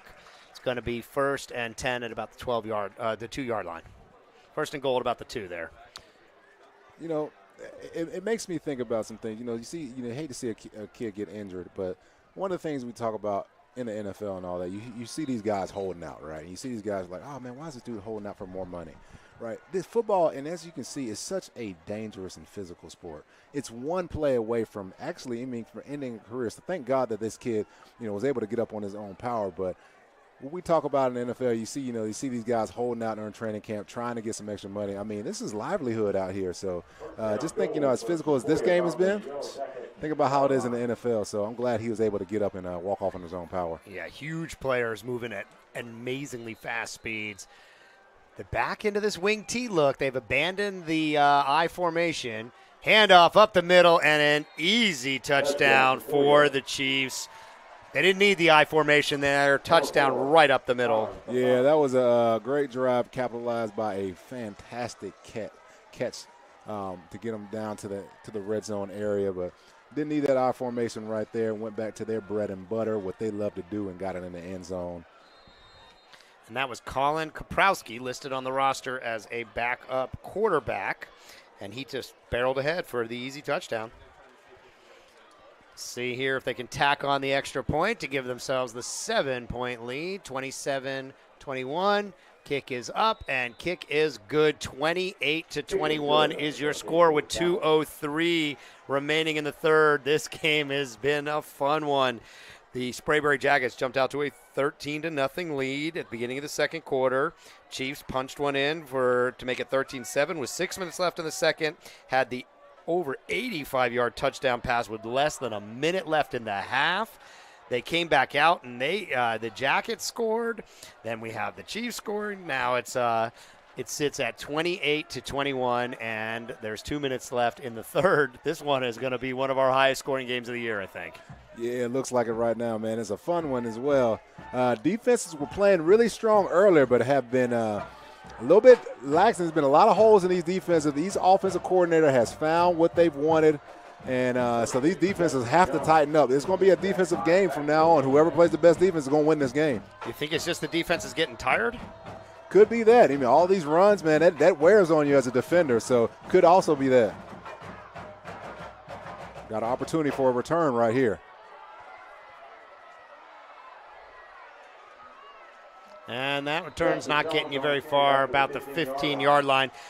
Viewers from home telling us that though the quarterback for the Chiefs is spelled P-E-C-H-T, we apologize. It's actually pronounced Paith, rhymes with faith. So we will get that corrected. We appreciate you out there in TV land correcting us, and we apologize to Collier Paith, who is having a fantastic game directing the Chiefs offense, and we promise to call him Paith to rhyme with faith the rest of the night. Yeah, I understand getting names wrong. You know, Fluellen isn't the most common last name, so I've been called Flulin, Flulalalan, Flulilalan. I don't, so sorry, Paith. Yeah, and I'm not any better off with Werner as my last name. I've heard every butchered pronunciation. So, Paith, we empathize with you, and we apologize. Run up the middle is going absolutely nowhere. The Chiefs defense, this game has had so many momentum swings. I don't know what to think at this point, Trey. Yeah, you never know. I mean, you think that a team, they got them stopped, and then there's just this one big play that just opens up everything. So you never know with any given series, any given drive, even though they get a tackle for no gain right there, man, probably come back to that jet sweep over to the left side and maybe hit one for, 20, 30 yards. You just never know this game. That's why this game is so exciting tonight. Well, I know where I'd be going. It'd be number 10, Miles Worthy. He's got about 90 yards and a touchdown tonight. Let's see if they keep feeding number 10, the speedy wideout. No, it's going to be Brown. Across the middle. Nice play, and that's going to be a first down for the Jackets. Yeah, Brown really has a nice arm. Really nice arm, really nice touch, even over the middle as a shorter guy, but still able to throw over these big offensive linemen and get this first down. So I like what he's doing in the air right now, just able to mix it up a little bit, open up this running game. But, at some point in time, you got to stick with Worthy and get behind big number 78. Let him just move some people out there. I think we both expected Bibbins to stay in at quarterback here, and they've really gone to Brown, and Brown was very effective on the last series and starts this one off well as well. We've got just under 1 minute remaining in the third. Brown back in at quarterback still. Hands it off the left side. Bit of a running rain, and he will fall forward for about 4 or 5 yards there.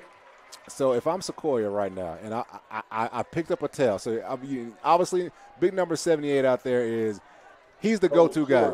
Well, when he's in a 2-point stance, every time it's been a pass. When he's down in a 3-point stance, it's been a run. So if I'm Sequoyah's defensive coordinator, I say, okay, we're going to blitz off that right side of the line of scrimmage, our right side of the line of scrimmage. When I see him up in the 2-point stance, but when I see him down in 3-point stance, I'm expecting to run. All right, he's down in the 3-point stance. Let's see, and sure enough, it's that jet sweep off his side, and boom, the linebackers blow it up for the Chiefs. Yeah, definitely ready for that one there. That linebacker came in the field hard and quick right there.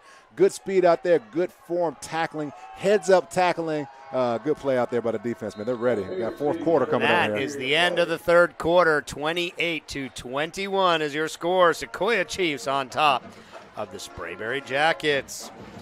Do you want to see your favorite team on Sportle TV? Send us your best highlights via Twitter DM or tag @SportleSpace, and you might see your favorite team on Sportle TV. Fourth quarter coming up. We're going to try to take a quick look around and see what we can see in terms of scores from around the state. Check out that at Sportle Space, the Sportle TV Twitter feed. We've got guys around there. Some of the biggest games out there. End of the third quarter, Salem Conyers up 22-7 over Woodward. Our man Robert Grubbs is live as Stockbridge and Dutchtown, two teams in the top 10 ranking, tied at 14. Stockbridge and Dutchtown. End of the third quarter. Let's see what else we see out here. That's what I've got for you right this second. I'll see what else we can pick up. Oh, looks like Dutchtown just scored 21-14, 9:14 left in the fourth quarter. Dutchtown taking a big lead in that one. Critical game. Rome defeating Hiram 56-0. Rome offense, one of the toughest in the state. They are putting it to them. That game is already a final. Let's see what else we got out here. Haven't seen an update from that Walton game. Looks like Walton up 14-10 over Roswell, live on Georgia Public Broadcasting. 8 minutes left in the third. You don't want to tune away from this one. It is 28-21. Handoff. No, fakes the handoff, trying to throw over the top. Quarterback stretching out for that one. Woo, that was a risky throw. Man, he had his man. He had what he wanted, just didn't have enough arm to get it out there. Great play call, though. Way to hit the fake, try to get a play action right there, but still just didn't have enough arm to get it out there to the receiver because he had his man. They had exactly what they wanted. And that drive stalls out at the 34-yard line, 4th down, and Sprayberry's going to kick. And Dre, they got to come up with a defensive stop here. They cannot get behind 2 touchdowns to this Chiefs team. No, not at all. Because if they get down by 2 touchdowns, man, this Chiefs team is just going to just eat the clock out, getting that I formation. So they got to figure something out right here. Coming after the punt a bit, make some room. Let's see if he gets a bounce, and fair caught at the 38-yard line.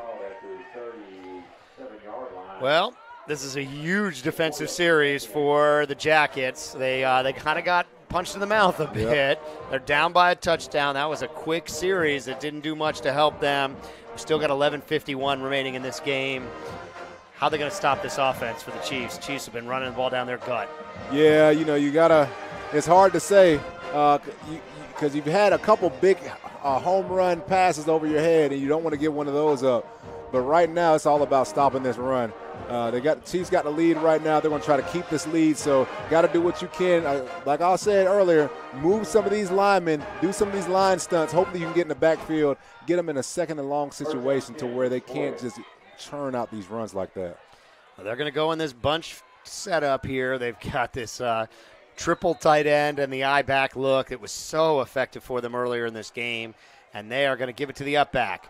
And he is picking his way forward for about, call it 3 yards. That'll set up second down and about 7 from the 41, maybe 42-yard line. 42 where they spot in that one.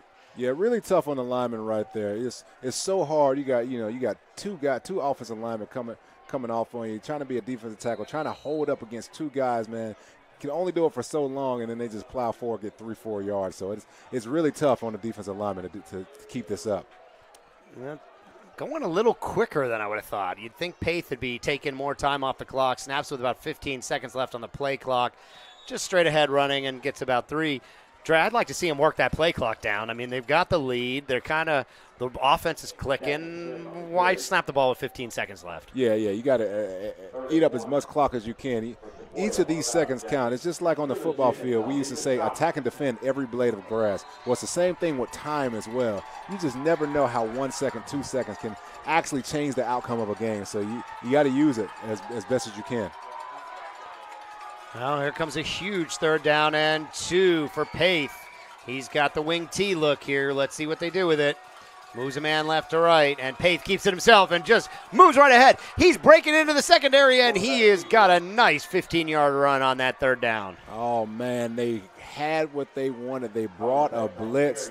Looked like he blitzed into the wrong gap, and the wrong gap for the defender is the right gap for the offensive player. Paith is out there able to get 15 yards, and that is a tough run. That is a heartbreaker for Sprayberry. They got to stop them right here. You talked about, running those clocks down to 0. You had to do it twice a year against Aaron Rodgers. I think he is the best in the NFL at using every last second of the play clock. That guy seems to snap it every time when the ball goes to 0s. Paith using more of the play clock here. 5 left. pitches it outside. Cuts it back up is Cole Jacobs, and that run's going to go for about 8 yards. That was a nice run. Yeah, we talk about Aaron Rodgers using all of the play clock. And one of the things that's very hard as a lineman is to stay in your stance that whole time. Arms get really, really tired trying to stay in that three-point stance for, 25 seconds. And then you got to start worrying about the hard count. He'll hard count you once, hard count you twice, hard count you 3 times, hard count you 4 times.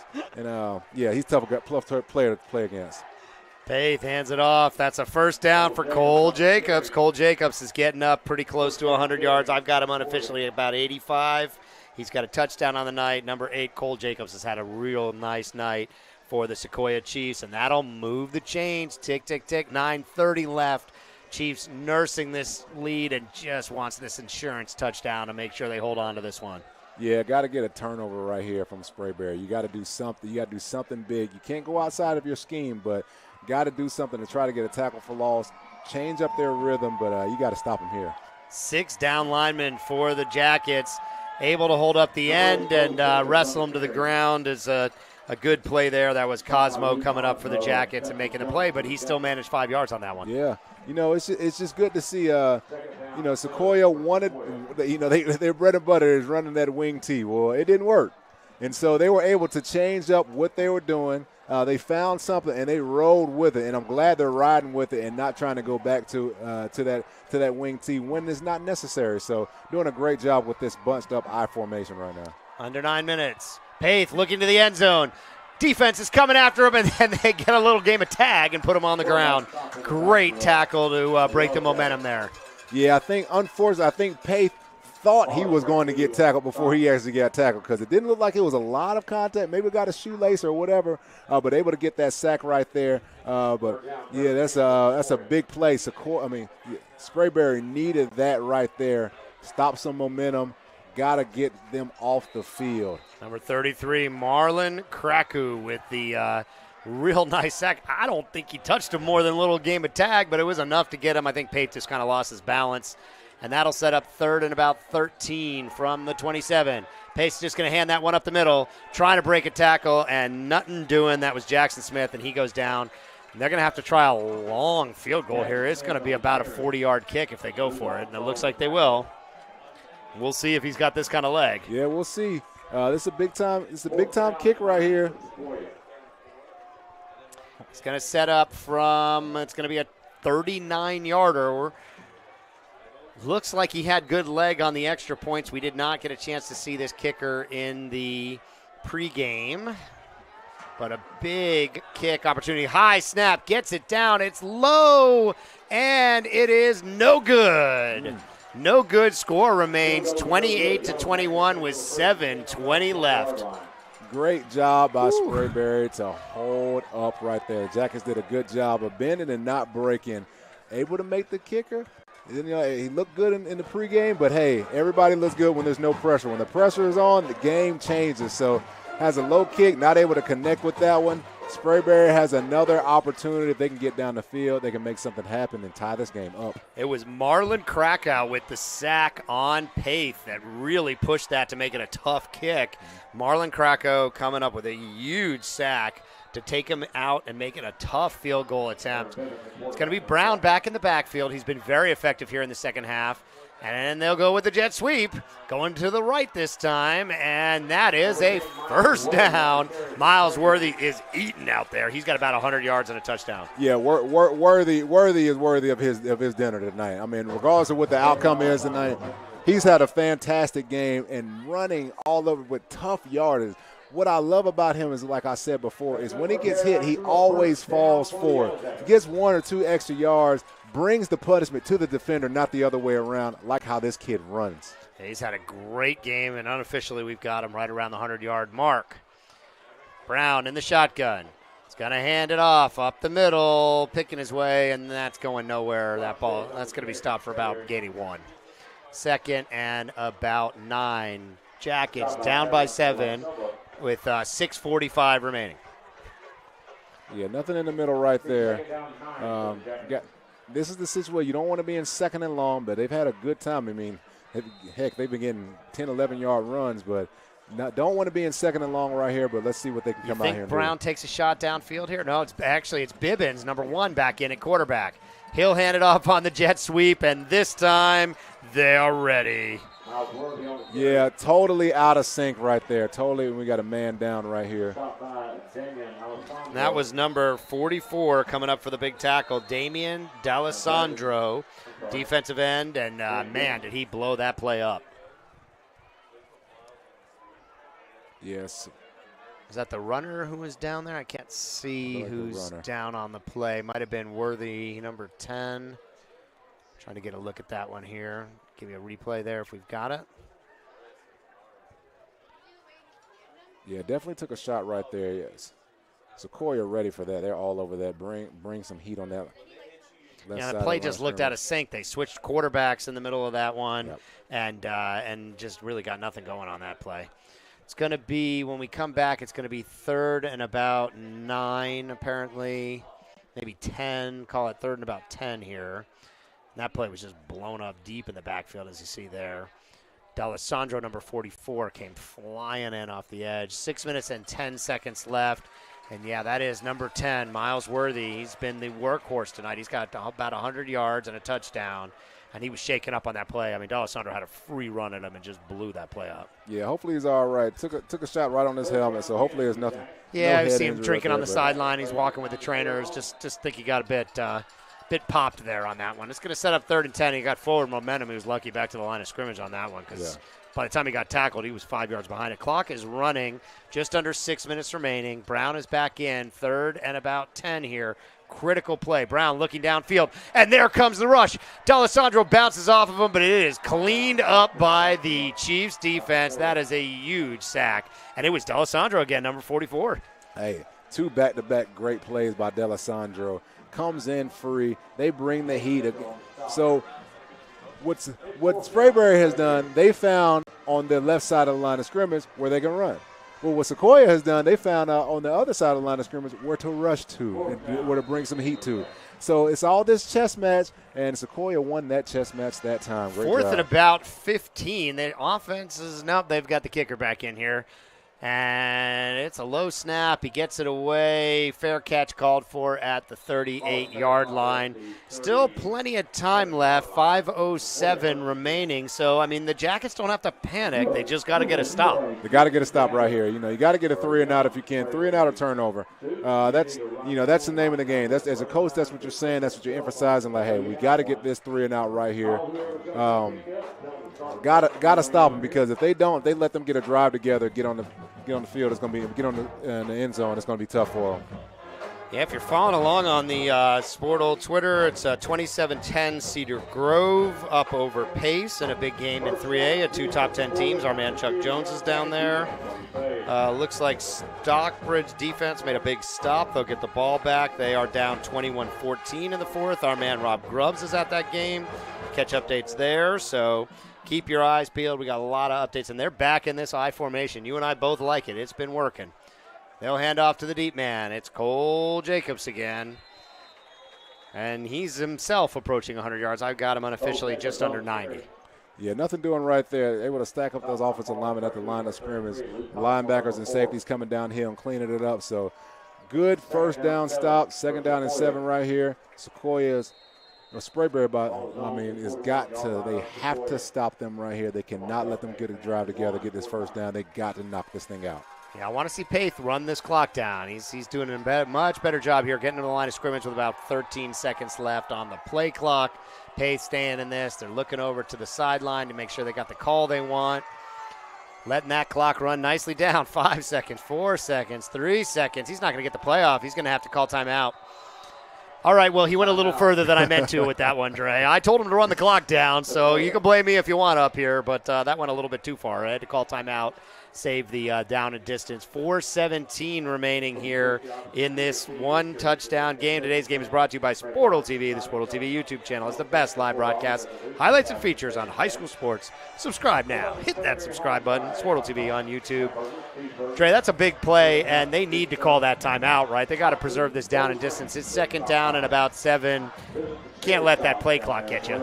No, you can't. I mean, I'm glad I listened to you, Brian. I really am, but took it just a little bit too far. Got to burn a timeout, and you never know in this game. Never know how that timeout could come back and haunt you at the end of the game. You just don't know. Turnover can happen. Big play, big runs if Sprayberry gets something. So got to be a little bit more game sound than that.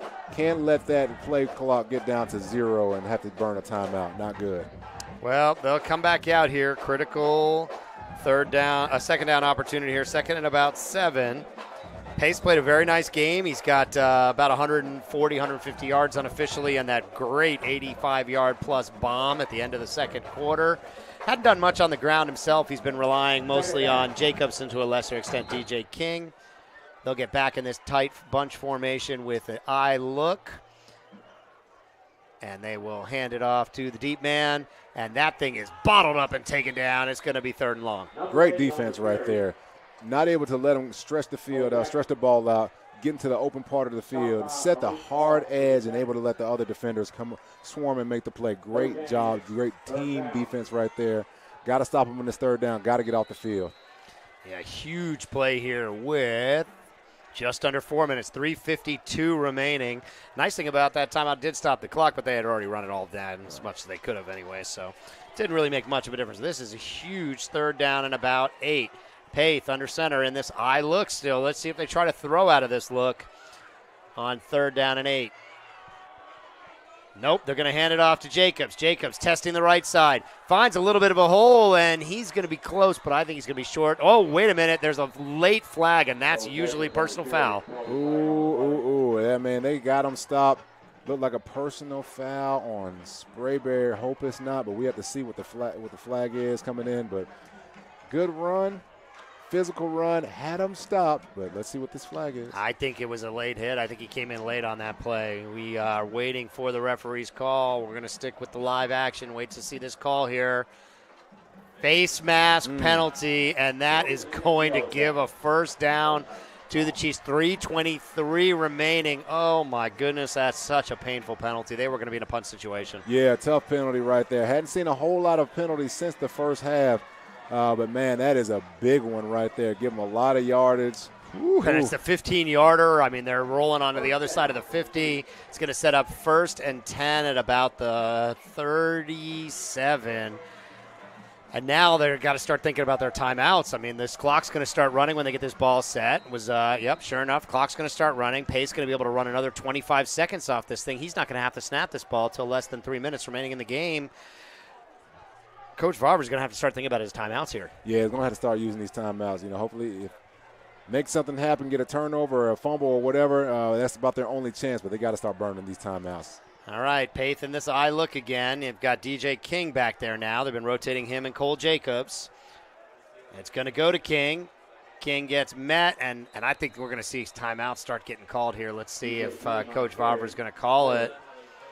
No, he isn't. They're going to let the clock run. He's saving these timeouts. 2:45, tick, tick, tick. They haven't even set this ball yet. Pace's going to be able to run this thing down to about 2:15. Yeah, he's going to be able to run this down if he lets it roll all the way to about 2:15 is when he'll have to snap this one, Dre. I don't know. Do you think he should have been calling timeout here? They got the nice stop on 1st down. Yeah. Only gave up about 2 yards there. Exactly. I think you call timeout right there. I understand what you're trying to preserve it, you know, when you get in a 2-minute situation at the end if you get the ball back, but I'll call it right there. Yeah, Paith doing a great job running it down. Snaps it with 2 seconds left. Goes back to Cole Jacobs. He's got the outside. He's got a chance. Down the sideline. Stays in bounds, and that's a touchdown. Cole Jacobs breaks this game open. Yeah, great run, Cole Jacobs. You are having a ball game tonight, baby. But cuts it off. Looks like he's going to cut it upfield, then makes the defender get stiff in his leg. So what happens is when a defender locks his knees, he cannot move in both directions. So that's what happened. So that these running backs, they do these jump cuts, make a defender lock his knees, able to freeze him, get down the sideline, get a big-time touchdown. Man, great play, Cole. Oh, Cole Jacobs, with that run, we see him well over 100 yards, 2 touchdowns, and Dre, we usually give out a player of the game. We couldn't do it last week because it was a mess with we had some difficult window situations and a whole lot of light glare. But, man, I got to say, my vote's going for Cole Jacobs, 2 touchdowns and over 100 yards tonight. Yeah, I think I'm going with Cole Jacobs, too, even though I like how Worthy has been running for Sprayberry. But Cole Jacobs has really been the Iceman tonight, man, getting some big runs and big times when they really needed it. So that's one of them, man. I think Cole Jacobs is our guy tonight. Everybody knew it was going to be that. They've been running strong off that right side out of that I formation. He just broke it through and took it in for the end zone, and that is pretty much blown it open. 35-21. We got 2:06 remaining. The Jackets are going to have to do something they haven't done all night, which is go deep down the field. Yeah, they're going to have to launch some things down the field. Not their strength, not what they're known to do. So probably put Brown back there. He seems to have the sharper arm, sharper accuracy out there. So we'll see, but not their strength at all. Tough order, down by 2 touchdowns with 2:06 remaining. Dre, I would have liked a timeout there, if nothing else, stopping the clock and giving the defense a chance to settle and talk about what the play was going to be and where they needed to do in their assignments. Maybe just give them a breather. Yep, no doubt about it. You know, this again, football is such a psychological game, so timeouts are more than just stopping the clock. It's actually about getting your players reset and ready for the next play. So I would have liked him to call a timeout right there. Yeah, you never know what would have happened, but either which way, there was not the timeout there. That ball is going to be taken at the 5. He's going to try to take it out. He's got a big wall in front of him. Let's see if he can squirt through here. Out to the 30, the 35, the 40. They give chase down at the 45, and that's the kind of chunk play that they need for the Jackets. Man, oh, man, that is an old-school wedge right there. You got about 5 guys back there, and they just make a lane and just try to plow through there. So fantastic return. He's been looking for a big-time return all night, and he gets it right there. That is exactly the kind of juice we needed to see here to give these guys a little bit of life. But with 1:56, it's going to have to come fast. They're not going to be able to rely on these jet sweeps to Worthy. They're going to have to do something vertical down the field. No, they got to get downfield, and they got to get downfield in a hurry. So we've seen some big plays over the middle. See if they'll come back to that. But, yeah, they'll probably try a couple play actions. What I would love, I would love a screen. I would love a screen, man. Sequoiah's been bringing some heat. You can just dump one right over. You got so much green space out there, so let's see what they got. It's Bivens back in the backfield. It's going to be a pass. They're looking back to Bivens. He's going to keep it himself. That's Worthy. Worthy was trying to pass that thing back to Bivens. He's still on his feet and goes out of bounds to the 35. They went with the jet sweep. It looked like he was trying to go back to Bivens, sneaking out there, but no good. And Worthy manages to pick up 25 yards on his own. You know what? I don't know if anybody's ever seen Remember the Titans, but that looked like the old school Remember the Titans play. Last play of the game, they ended up running it down the sideline, getting a touchdown. So tried to sneak one out back there. Trick play right there. They actually had something, but Sequoiah's ready for it. But, man, Worthy still made it happen on his own. Okay, we now see Brown coming in at the quarterback. I see Bivens to the near side. Wouldn't be surprised to see them try to get it to him. And they're looking his way. It's going to throw it up. Jump ball to Bivens in the end. And he had his man beat Dre, and at the 2-yard line, not able to haul it in. Oh, not able to haul it in, man. He had what he wanted. Good play right there. Good play call. He takes a shot to release that ball, but not able to get it out in front of him to make the play. Yeah, we'll give you another quick look here. Brown finding Bivens. Oh, my goodness. Receiver was losing the corner was losing his balance. If they had connected, that would have been that quick hit we needed. Second down and 10 with 1:39 remaining. Looks out in the flat. Throws it. Gets Worthy. Worthy shakes a defender, and he's down inside the 20-yard line. Great effort by Worthy to break that tackle and get inside the 20. Yeah, it's Worthy. Man, he's playing a heck of a game tonight, man. Just making things happen, man. Shakes off an injury, gets up slow one play, just a tough physical player out there. He's doing a great job tonight. Brown doing a great job throwing over the middle as well. Worthy must have heard us up here. He knows he's in contention for that Player of the Week. You know, we send a Sportal TV T-shirt to those Players of the Week in the mail. So, Worthy, you're going to need 2 touchdowns because we've never given it to somebody on the losing end. Cole Jacobs currently sitting in the clubhouse with 100 yards and 2 TDs. Brown back to pass. He'll fire. Corner of the end zone. And it looks like waiting for the referee. Call. Still no call down there in the corner. And they're going to say completed but out of bounds at the 2. Oh, my. Thought he was in. You know, my man Worthy out here. Now, I know we're talking about Cole Jacobs. I believe that was Worthy on that catch right there. Yes, it was. Absolutely. You know, Mr. Worthy, I will say this. You were in contention. We might have to give out 2 T-shirts this week if we get it. Worthy with a great play and knocked out of bounds at the 1:07. The clock is going to run. No, timeout. Yeah, it looks like timeout for the Chiefs. The Chiefs want a timeout. They are going to try to settle the defense. Coach Tedder is going to try to settle these guys down as the Sprayberry knocking on the door. We thought this one was over when Cole Jacobs scored with about 2 minutes left, but they just ate this whole thing up, and it's been pretty much Worthy on every play. Yeah, Worthy has just been, playing a phenomenal game. Brown looking good with these passes, too. He has a very sharp and accurate arm, quick release, shorter guy, but still able to make throws over the middle. So, yeah, just a good combination right there between Worthy and Brown, making some great plays, got down the field in a hurry. That's exactly what they needed in order to have a chance. Well, we've got 1:07 remaining, 21-35. Sprayberry down, home crowd getting excited. It's going to be 1st and goal from about the 2-yard line. Worthy was pushed out there. Still seeing a lot of excitement, a lot of bouncing around out there for the Jackets. They know they got a chance here, Dre, and this game is not over. And they got Bibbins back in at quarterbacking. Jet sweep to Worthy. Dare they call it again? Worthy on the left side in the inside position in that slot. Let's see. Bibbins will go to work here. 1st and goal from the 2. Bibbins, low snap, keeps it himself. He's got a lane, and he's into the end zone, and that's a touchdown. Yeah, running behind big number 78 out there, leading the way. Bibbins get in for himself, gets that touchdown, and hey, to win this game, they did exactly what they had to do right there. Get a quick score, still keep their timeouts. Might have been a good call by keeping that timeout earlier. You never know. I still think they're going to have to onside kick this one. There is only 1:02 remaining, so it's going to have to be an onside kick after this. Very, very important extra point. Kick is up, and kick is plenty good. And your score here is 35-27. Make it 35-28 with the extra point. So, onside kick coming. Now, I know you said you didn't like to be on the kick team. Did you like to get involved in the onside kick? That's a lot more fun. You know what? It is, but it isn't. If you're a big guy, you're on the front line. And so the front line is what they call headhunters. So, they have these terms, wedge buster, headhunter, anything that has something to do with, like, hunting or busting. You don't want to be on that part of the line. But I was on there, actually kind of enjoyed that because that's the one time you just get to tee off on somebody. So, hey, why not?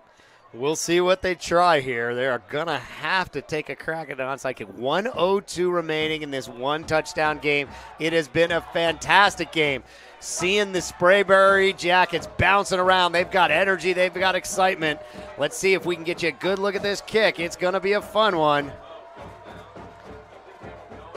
Everybody is up. They got one man back at about the 25-yard line for the Chiefs. Not enough time to kick this thing away and try to make something happen. They are going to have to get it. Looks like they're going to kick it to that left side. Let's see if he can get a nice high bounce or something going here. Here we go. 1:02 remaining. Onside kick. It's bouncing. Takes a big bounce, and it looks like the Chiefs are in the right position, and it'll go right to them. And the Chiefs secure the onside kick, and it's going to be tough at this point. Yeah, it's going to be tough. That was actually a fantastic onside kick. Had the bounce. Looked like one of the Sprayberry guys actually ran past the ball. Could have done a good job. Could have really put a hit on the receiver catching the ball. Potentially knocked the ball out. Looked like he ran right past him. It was just secure the ball. It did take a wicked bounce. It bounced a good 6-8 feet in the air. And timeout situations, it's going to be a problem. Sprayberry, we believe, does have all 3 of their timeouts. It shows that way on the board and on our board, so we believe they have all 3. In theory, they could get this ball back if they could get a 3 and out here. You know who they're going to. It's going to be number 8, Cole Jacobs. Paith hands off to Jacobs. Jacobs plows ahead, and he'll get 8 yards on first down. That's a great run. Yeah, that's a great run. That's tough, too, because, man, that puts you in easy first down territory to get a first down. And, man, if they get another first down, ball game is over with. So that's tough right there, man, giving up 8-9 yards on first down, especially in a critical situation like this. It's been a fun one. Sprayberry down by a touchdown here, trying desperately to get the ball back. We'll see if they can get another stop here. We only have 50 seconds, 5-0, so this is it. They have got to get out of this one and get out of it fast. Try to find you some scores. Woodward on the board, down 14-22 with 3:48 remaining. Dutchtown pulls out the big top 5 win over Stockbridge, 21-14. Lots of video on the @SportalSpace Twitter feed for that one. See lots of what happened in that game. Some really nice stuff there. See what else we can find. Let's see what else is out there while we're waiting for this long timeout. South Forsyth beats North Forsyth 35-34. And here we go. Paith steps up under center. They're going to stay in this heavy package, this I formation. It's been working. It's been their workhorse back there. Cole Jacobs, second down. Hand off to Jacobs. He's got plenty of room, and that is going to do it. They will be able to kneel this thing out. Great finish, and it was Cole Jacobs all night long. Yep. Worthy, you put up a good shot, but got to give the game ball to Cole Jacobs tonight. Did a fantastic job on the ground. Sequoyah able to switch up from their bread and butter, man. That is hard for a coach to do. It's hard for a coach to change his game plan and really trust that his players are going to do the new techniques. But man, they really got it done. So fantastic job to find a seam and take full advantage of it. Hey, I talked to the coaches on the sideline from Sequoyah, and they told me. I asked him if they ran the wing tee all the time. He said, we run it all the time. I mean, he showed no doubt whatsoever that was the offense. And Sprayberry was ready for it. They took the early lead. They were up 13-0 into the second quarter.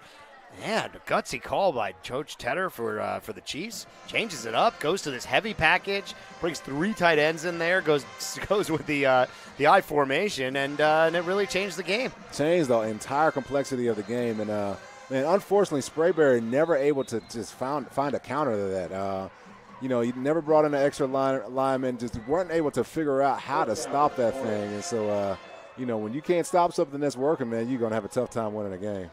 Yeah, and that should do it. Paith should be able to just go into the victory formation and kneel this one out. They've only got 1 timeout remaining in 42 seconds, so 2 kneel downs, and that should be the ball game. And there comes kneel down number 1. Victory formation, many people's favorite formation. Sprayberry is still going to call timeout, make him get a couple more center quarterback exchanges to see if anything bounces loose or get any kind of luck there. But for sure.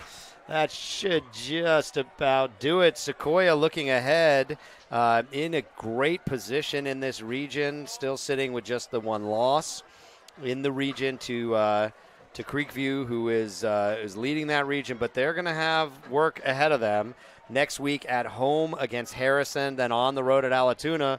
We saw both those teams playing each other. It was a dogfight. Allatoona came out ahead. Chiefs got their work cut out still for the rest of the season. Yeah, they sure enough do. Allatoona and Harrison they both have good teams. Especially playing Allatoona away, so that's going to be tough for them. But they got to win this thing out. It's anybody's region right now for those 3 good teams. Yeah, Creekview still got to play those other guys. So even though Sequoyah did have that 24-14 loss to Creekview, they're still in it to come out of this. And, man, I would not want to be the region matched up with these guys in the playoffs, because whoever comes out of this thing in the 3rd and 4th seed, they're going to go on the road in the first round of the playoffs, but they're going to be a dangerous opponent. It's probably going to be one of Sequoyah, Harrison, and Allatoona going on the road, 2 of them going on the road in the first round of the playoffs. And someone with a good season is going to get a heck of a tough home opponent in their first games. Yeah, for sure. This is a really good region. Hats off to both of these teams tonight, playing really, really hard. Sequoyah able just to find that edge tonight, and hopefully they can take this same mentality. And they found another piece to their offense tonight. So what they can do is they can use these things in these future games. So now they can go to their I formation now because they know that it works. Yeah, fantastic game. We hope you guys have enjoyed it. The Sequoyah Chiefs will come away with the 35-28 victory here at Sprayberry. Lots of fun tonight on Sportal TV. Hope you've enjoyed it. If you have and you're watching on YouTube, hit that subscribe button. You don't want to miss a minute of great high school football action. For Brian Zorner, Andre Fuellen, our producer, Bo Johnson, our cameraman, Andrew Garner, we say thank you and good night. Thank you for coming out tonight. Drive home safe.